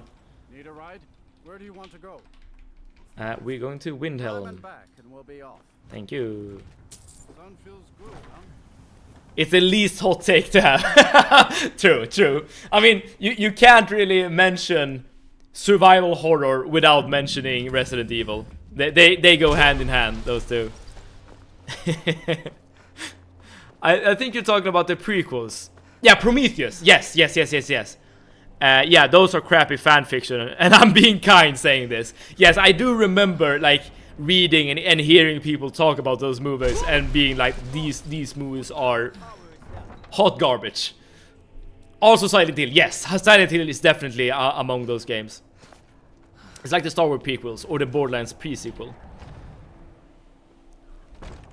I don't think the Star Wars prequels are that bad.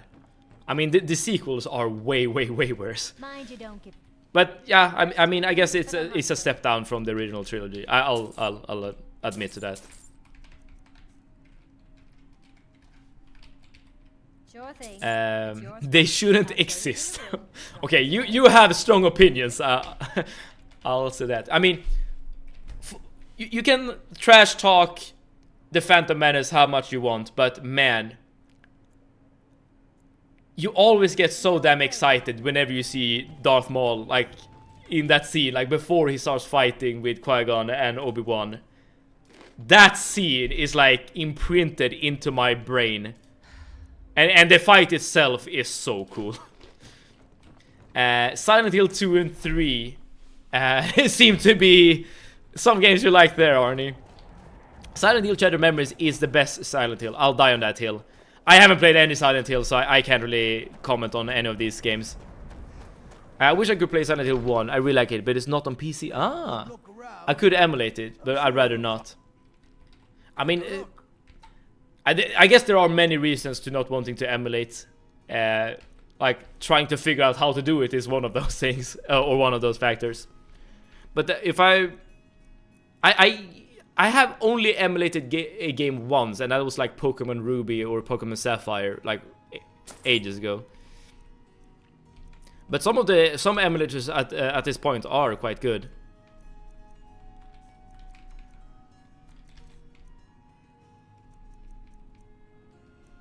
Okay, we are rapidly nearing the end of the prep phase of this run. Oh, I should have gone to the kitchen. I guess I can do that real quick.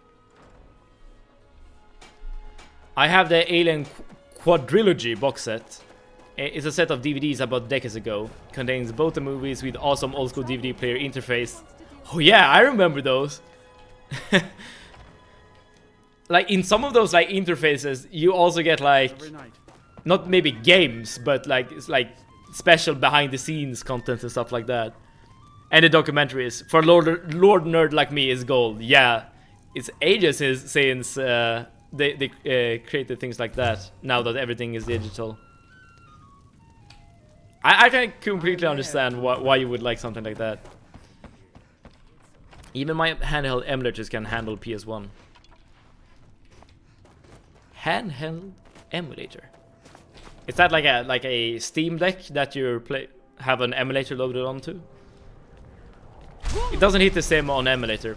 I mean, there is some point to that, Arnie, because I remember like the first few times I played Pokemon, I was hooked on Pokemon. I mean, every kid was hooked on Pokemon. But one of the reasons why I really liked it so much, it was that everyone in like my nearby vicinity liked it so much as well, like the other children in the schoolyard or whatever. And you know, just coming there with your 3DS or your Game Boy Color and just playing with your friends was like a really good part, a really fun part of the Pokemon experience. So when I play like Pokemon Ruby or Sapphire, I forgot which one, on emulator, like I didn't feel the spark. It wasn't the same. Look up on Burnick. Okay, I've never heard of that before, but that sounds cool. I mean, that kind of emulator, you know, a handheld one, would probably, or maybe, get some of the like old school experience into the game, or the gaming. Yeah, you will get more of the old school gaming experience, basically. It's what got me hooked on the old handhelds. It wasn't for the emulators, I wouldn't have bought the original hardware for myself. Good point. And also starting me on modding them. I don't even know how to begin modding like a handheld device like that, but I'm sure like if you're able to emulate something, and like at that point you're probably able to mod things as well. It reminds me to post pics of what I did to some Game Boys and Nintendo DSs. Alright. I would be interested to see some of those pictures. Alright, so it's a good thing that we're talking and have topics to talk about, because we will need to climb the mountain. Oh no, damn! I forgot to talk to Ulfric.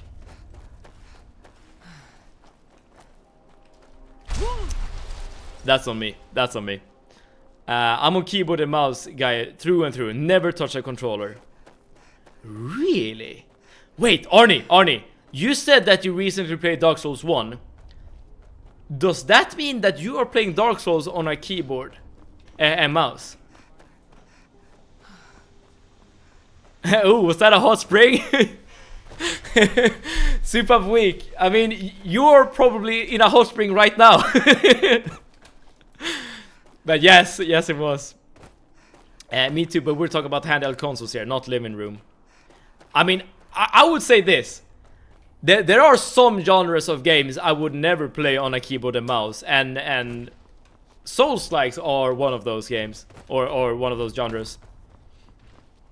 I mean, I guess if you're used to it, it's not too bad, but I just can't see myself playing on keyboard and mouse.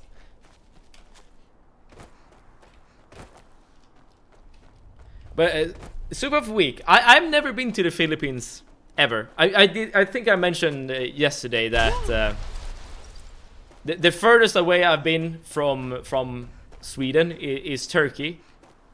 That I visited many years ago with my family. Just as a tourist, like I didn't really do anything. But how different would you say that the Philippines are to the Netherlands, let's say? With keyboard and mouse, you don't even have to lock on enemies. It's that easy.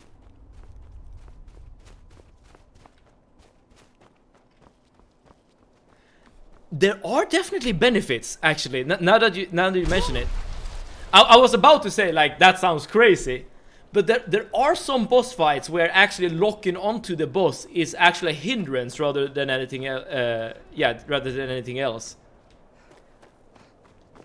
If I remember correctly, like Fire Giant in Elden Ring might be one of those bosses. Exactly. Okay, I can see your point. I definitely can see your point there. Not so loud. Sorry for shouting there, Viola. I noticed a lot of Scandinavians, rather than going abroad, will visit their family cabins within the country on holidays. Yes, that is very common.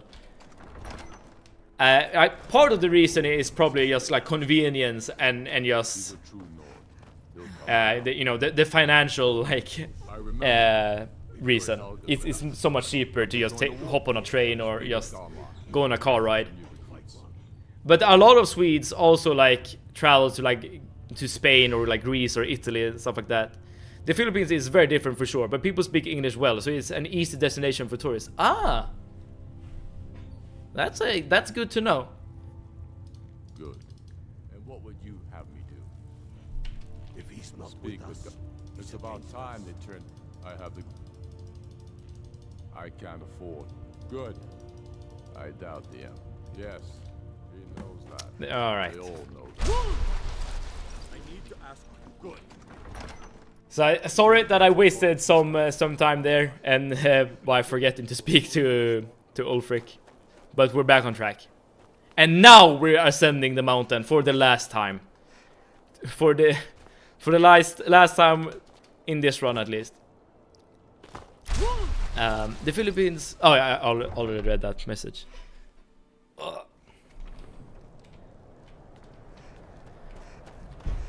I think I would like to like visit like a country far away from Sweden at some point. Like I'm not the biggest guy when it comes to like traveling and stuff like that. I am very much someone who puts his feet down in one particular area of the world and then just try to enjoy that area in particular. But it would be fun to like get like a proper culture shock. I just arrived this evening after a 16-hour trip. Man. First order of business tomorrow is to gorge on mangoes. Oh, that sounds nice. They're so much better than what you can get in Europe. I can imagine. I definitely can imagine. I mean, the same goes for like any sort of food, right? The fresher they are, the better they are, basically. Culture shock, look up Indian travel videos. Yeah, I mean, I guess that would fit the bill for sure. India is very far from Sweden, and I'm pretty sure Keko from India is a great place for a culture shock. Yeah.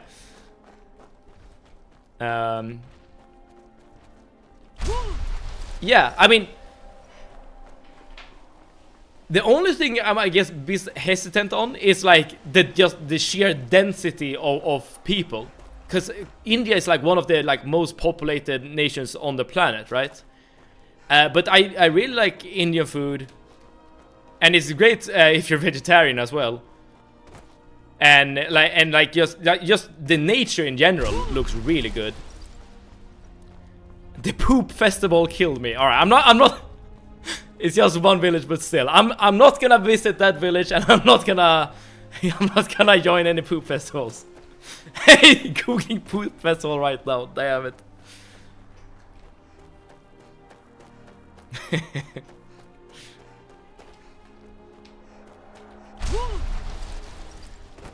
That's probably the last thing I want to Google, to be honest.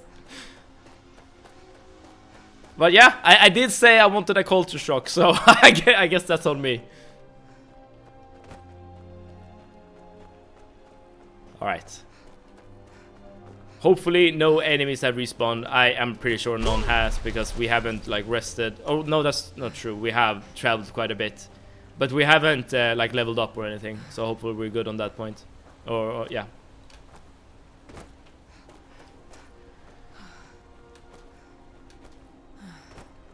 I'm noticing that I'm quick saving way more often this time around. I guess it's easier to remember to quick save once you're not worried about your resources being drained or a big ass dragon trying to kill you.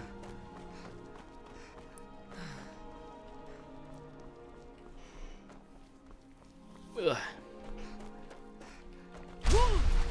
All of you guys are from... At least it's just cow poop. Okay. That's fair enough. But everyone here is from Europe. That's watching at the moment, right? Because I was thinking like maybe if there's someone who lives far away from Europe, maybe like you can get like the culture shock that I'm referencing. I'm from the EU. Yeah, all right. I am from the EU as well. Alright, fair enough. I mean, I guess I am definitely like streaming during like peak Europe hours for my streams. When I started streaming, I did stream for longer periods. I did like 6-hour streams, but I was unemployed at the time, so I definitely could manage that kind of schedule. And if I remember correctly, we did get some people from like New Zealand and stuff.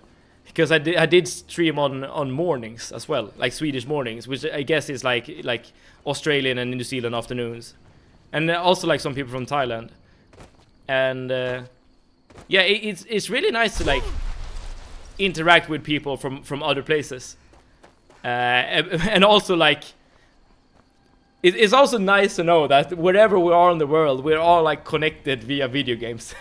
we all love Skyrim, for instance, or other games.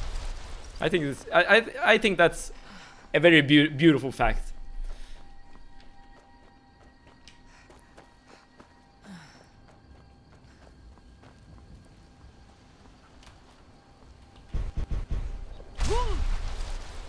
Okay. How many times have we gone up this mountain now? First time when you learn how to shout. Second time when you meet Partenax. Third time when you fight Alduin. Fourth time when you just need a confirmation from Arngir that he's gonna be like a broker of peace. And now the fifth time when we actually go up to the peace talks. It's super obvious that this this game was made without survival mode.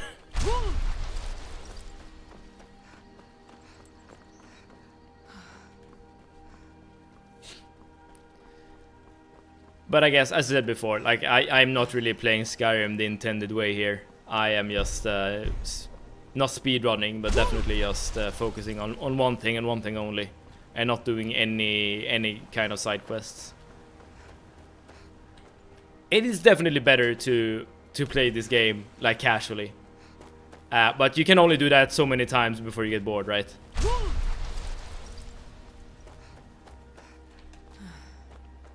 How are you guys feeling about like challenge runs in general?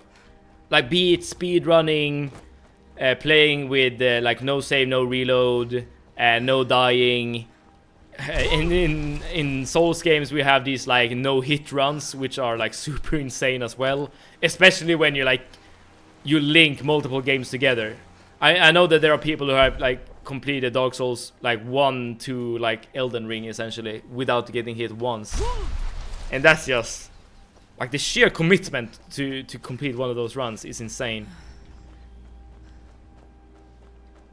It's the same with Oblivion. Doing main quests only the Oblivion parts get boring after some time. Yeah, for sure.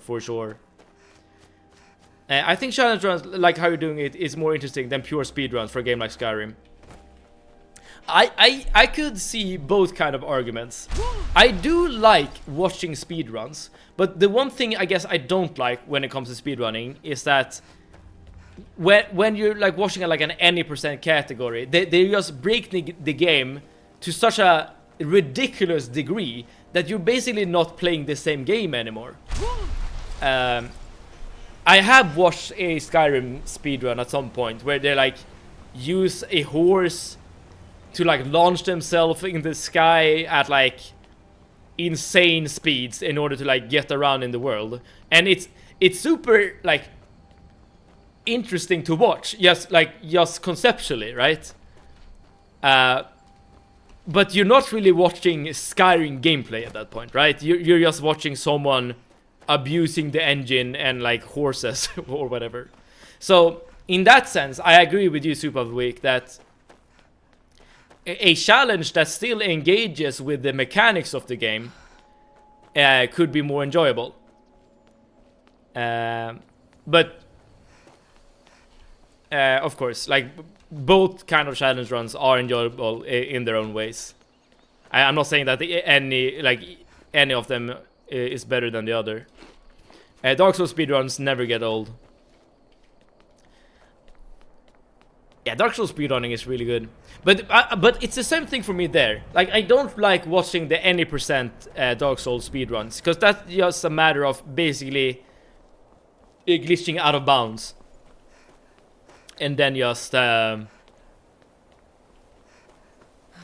trying to get like the optimal path to like a boss room, and then you're just like hitting them from the floor or something.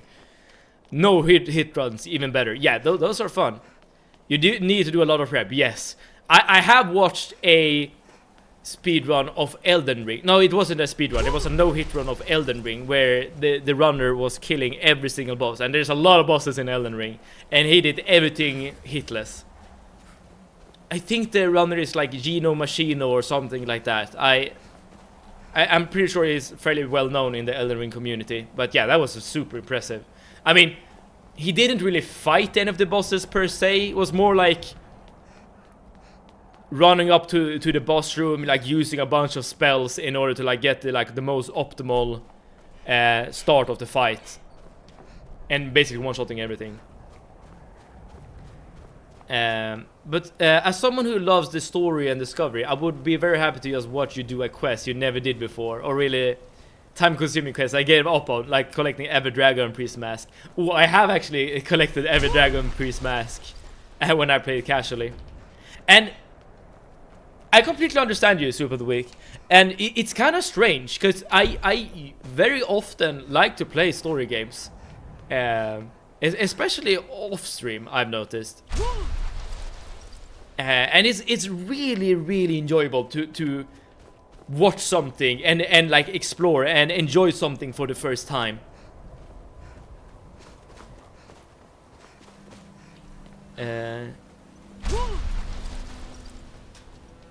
So yeah, I understand your point of view. Dino... Okay, what is that name? Dino's in jail? Did also games back-to-back no-hit. It's called The God Run. I've heard of these runs, and they sound absolutely insane. Yeah, but when it comes to gaming, there are no shortage of people with like that are like slightly crazy and are super passionate about the game they're playing, and are doing these crazy runs. I mean, I guess I am kind of doing like a very, very, very like watered down version of that with the entire Skyrim or Elder Scrolls Marathon I'm doing right now. But of course, again, super watered down. The game is much easier than the Souls games, and I'm allowing myself to take hits. Okay, finally we're here at the peace talks, and I'm not gonna... So, the first time I listened to these peace talks, I remember getting super frustrated with Ulfric specifically, because he always just wanted to like maneuver the talks in his favor, not really bearing in mind the fact that dragons are attacking the world. The world is on the brink of oblivion, of just pure destruction. This is not the time to just argue for your like political position or your like strategical position. I think that on streams you feel pressure to keep moving for our entertainment. There is some truth to that, yes. And I can't speak for all the viewers, but I personally would be happy if you took your time to play through quests with interesting lore. I am very happy that you're mentioning this Soup of the Week. And when I'm done with this run, I would love to like play a game, might even be Skyrim, but in that manner, like taking my time, like actually listen to the dialogue, and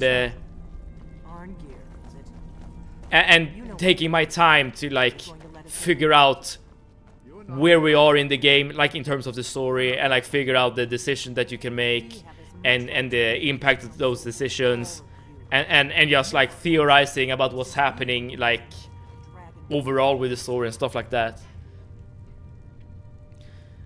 One time I watched him do crazy no-hit runs in DS and Elden Ring and thinking how. Then later he does a first playthrough of a game like Silksong and I realize he is a normal human. Yeah, it takes a lot of practice.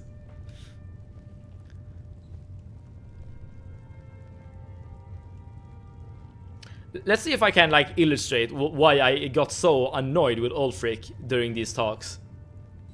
Wait, am I even sitting in the right chair? Yes, I am. Yes, I am. I'm glad that I'm finally traveling with someone who sees. There we go. My last patron was killed trying to tackle an entire fort of bandits alone. Telrin, quiet. I hope that we have all come here in the spirit You insult us by bringing her to this negotiation. Okay, already? Your chief Talos hunter? That didn't take long. Here, here. I have every right to be at this negotiation.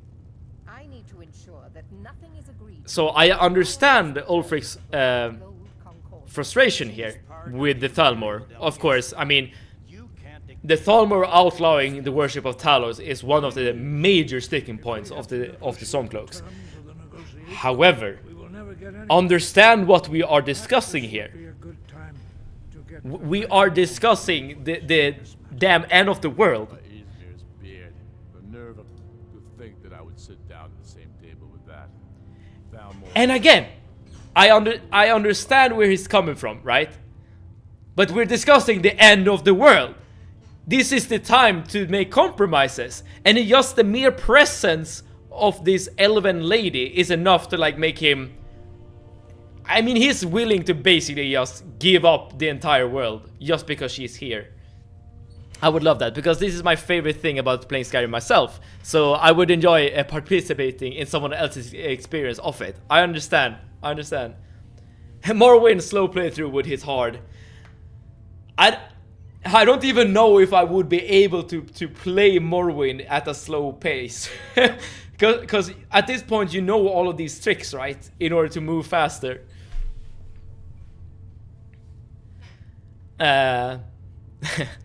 But yes, it is interesting. The last time, I am pretty sure I took this decision that she is allowed to be here. I'm glad we agree on this. Very well, Alfred. Okay, I didn't click anything. He just assumed. But I was gonna pick the other decision this time around just to see what's gonna happen. We would not think of interfering in your civil war. Ha! Skyrim will never bow to the Thalmor. Unlike your Imperial friends here. Alright.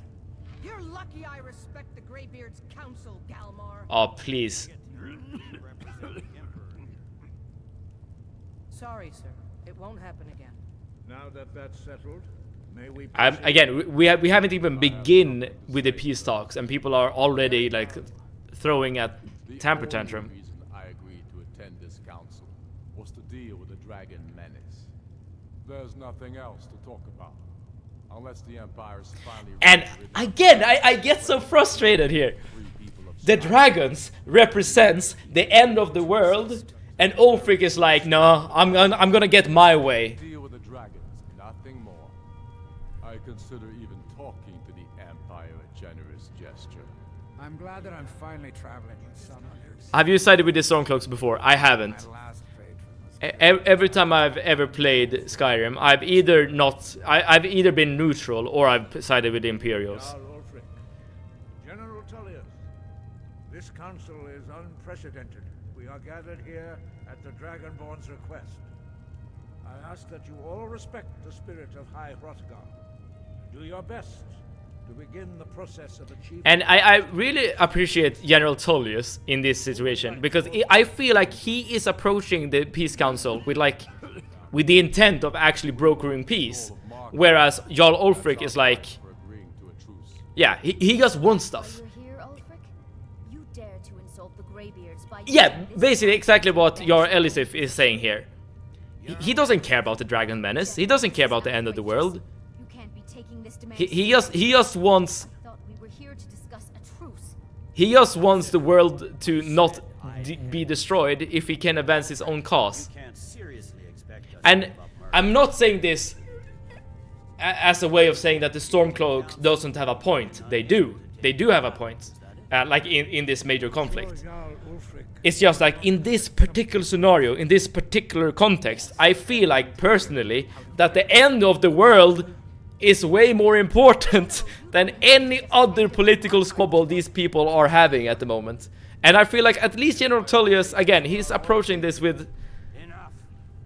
First, let's be clear.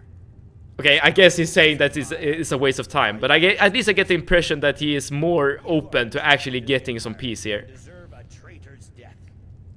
But I at least will negotiate in good faith. Since we're all here at your request, I'd like to hear what you think Markarth's... The rift would help secure our communications with Cyrodiil. I just picked an option there. I'm not sure if the rift then is equivalent to Markarth. Markarth will be ours. Now we'll see if there's anything behind your talk with good faith. You disappoint me, Dragonborn. I accepted your invitation on trust in your good name. but it seems you intend to favor. Sorry there, Tullius. I can see now that this is not a negotiation at all. I know you, Ulfric.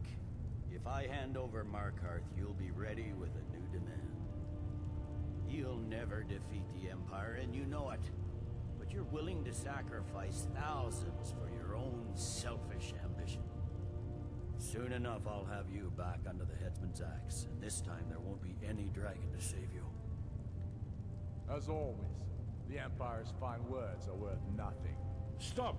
Are you so blind to our danger that you can't see past your pity? And Esbern, he is Here you sit echoing my own sentiment here. I'm glad that I'm finally traveling. Teldrin, please. My last trade. This is not the time, okay? Teldrin, you're great. I like you, I love you, but dude, this is not the time or the place. You both to listen to what he has to say before you do anything rash. Don't you understand the danger? Don't you understand what the return of the dragons means? Alduin has returned, the World Eater. Even now he devours the souls of your fallen comrades. He grows more powerful with every soldier slain in your pointless war. Can you not put aside your hatred for even one moment in the face of this mortal danger? Bars. Okay, done. Welcome back, Eno. But this dragon situation has gotten out of hand. If this truce will help the Dragonborn here put an end to that menace, we both gain. Can we have a look over after this clown show is over? Now, back to the matter at hand. What do you mean I have a look? That we can't hand over Markarth on these terms. Damn imperial arrogance. Out with it, then. We want compensation for the massacre at Karthwasten. You slaughtered the very people you claim to be fighting for.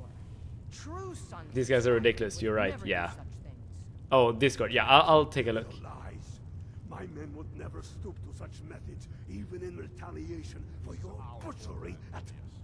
All the blood spilled in this war is on your head. So, Dragon, well said. For once you'll actually pay for your crimes. I suppose that's the fairest deal we're likely to get. It seems we may have an agreement. Jarl Ulfric, General Tullius. These are the terms. Been quite busy with this year with electronics. Markarth will Not be cubing. handed over to Maybe Ulfric's both. Forces. Jarl Igmund will step down, and Thungvor Silverblood will become the Jarl of Markarth. The Stormcloaks will withdraw from the rift, allowing Imperial troops unhindered access. Jarl Lela Lawgiver will step down, and Maven Blackbriar will become the Jarl of Riften. The Stormcloaks will pay appropriate compensation for the massacre at Karthwasten. Honestly, I would have no problem signing with the Stormcloak if it wasn't for Ulfric's right hand being a douche always. The sons of Skyrim will live up to their agreements. They are pissed. The Stormcloaks are pissed.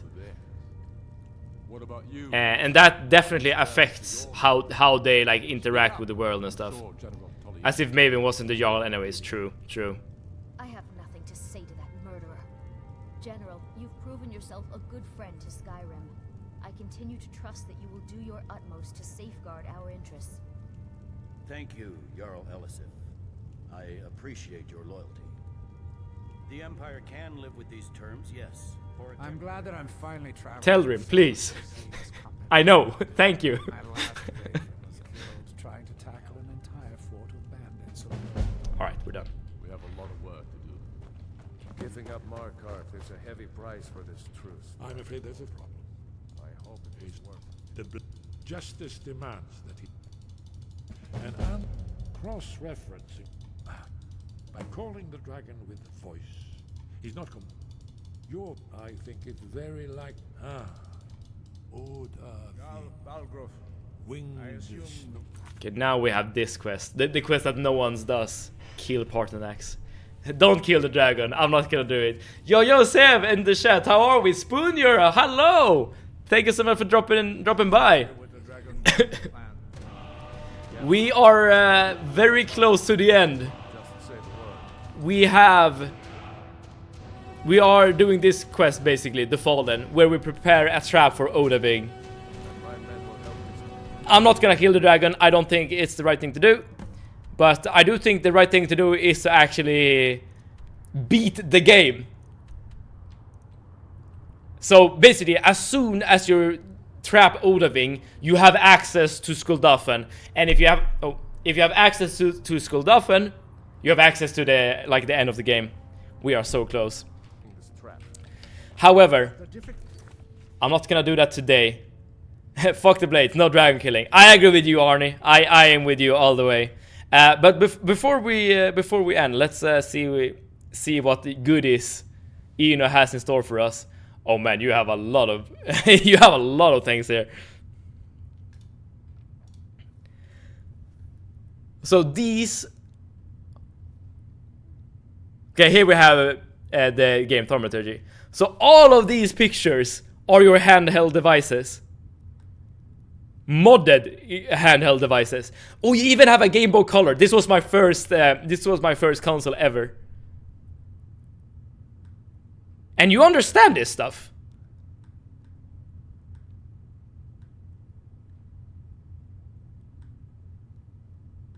A Game Boy Advance. I remember I had one of these as well. No, wait, did I? Maybe not.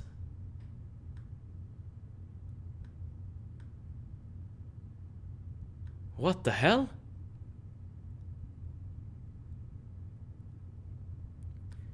Dude, you're a proper like electrician with these things. Damn. That's a really cool collection though. It really brings me back. I never had a 3DS, but I'm pretty sure I did own one of these guys. I did own a Game Boy Color and I think one of these. Read the text for context. Oh.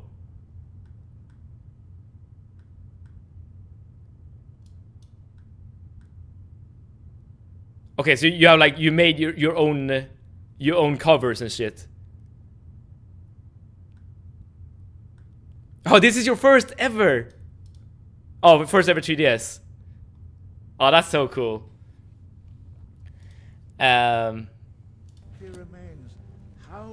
Martin is dead. Dead. That's a reference I'm not getting at the moment. You learned as you went. Oh, that's great. That's great. That's usually like the best way to learn things. Just trying things out, failing maybe, and then googling maybe, getting some feedback, and just like doing that as a process. The Game Boy, the first picture is fully aluminium. Okay, so yeah, you're making your own like shells or covers. Have you seen the new Warhammer detachment they just announced? I have not. Did you play Vice City Stories for the PSP?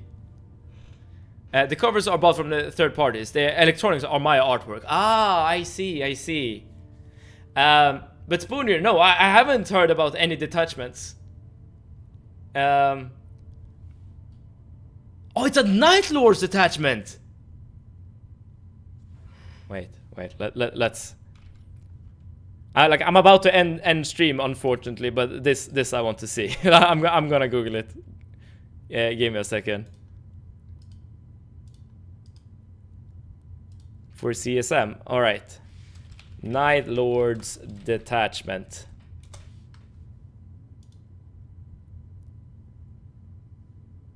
I'm not really seeing it. It's Red Talons, but way better.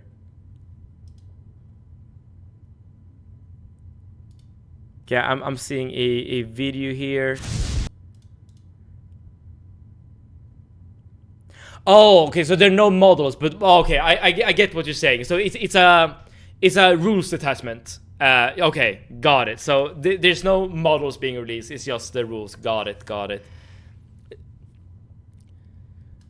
Yeah, alright, cool. But it's great that Night Lords have their own thing. I love to own my own CNC machine and make shells for handhelds, but 2 keys mean no money. Maybe Proper could help you out. He's working with CNC machines. Hear me and be warned. I am warned, But I'm pretty sure you like your children as well. W-Stream is always a good time hanging out with you guys, and it's always good to have you here as well, Arnie. And thank you so much for being here. And yeah, Spoon Your Panther, I'm so happy that you're here and gave me the news about the detachment. But unfortunately, you're also here at the end of today's stream. Because we are gonna finish Skyrim soon, but that's gonna be tomorrow, okay? Where we will prepare a chat for Odaving. And I need to get going fairly soon, because I have a little errand I need to run before it's too late. So, to everyone here and everyone watching, thank you so much for being here. I truly appreciate it. I always enjoy these games more when I get to like enjoy them with other people, especially like these games that I played like so many times. There's still like enjoyment to be had. The GBSP is modded with a 1W speaker. You can hear it from across the street. The GB color though is modded with a 2W speaker, which I must admit is a tad insane. I'm not sure what all of that means, but it sounds insane. Saved question. Theoretical, of course. Alright. Last question, but I really need to get going.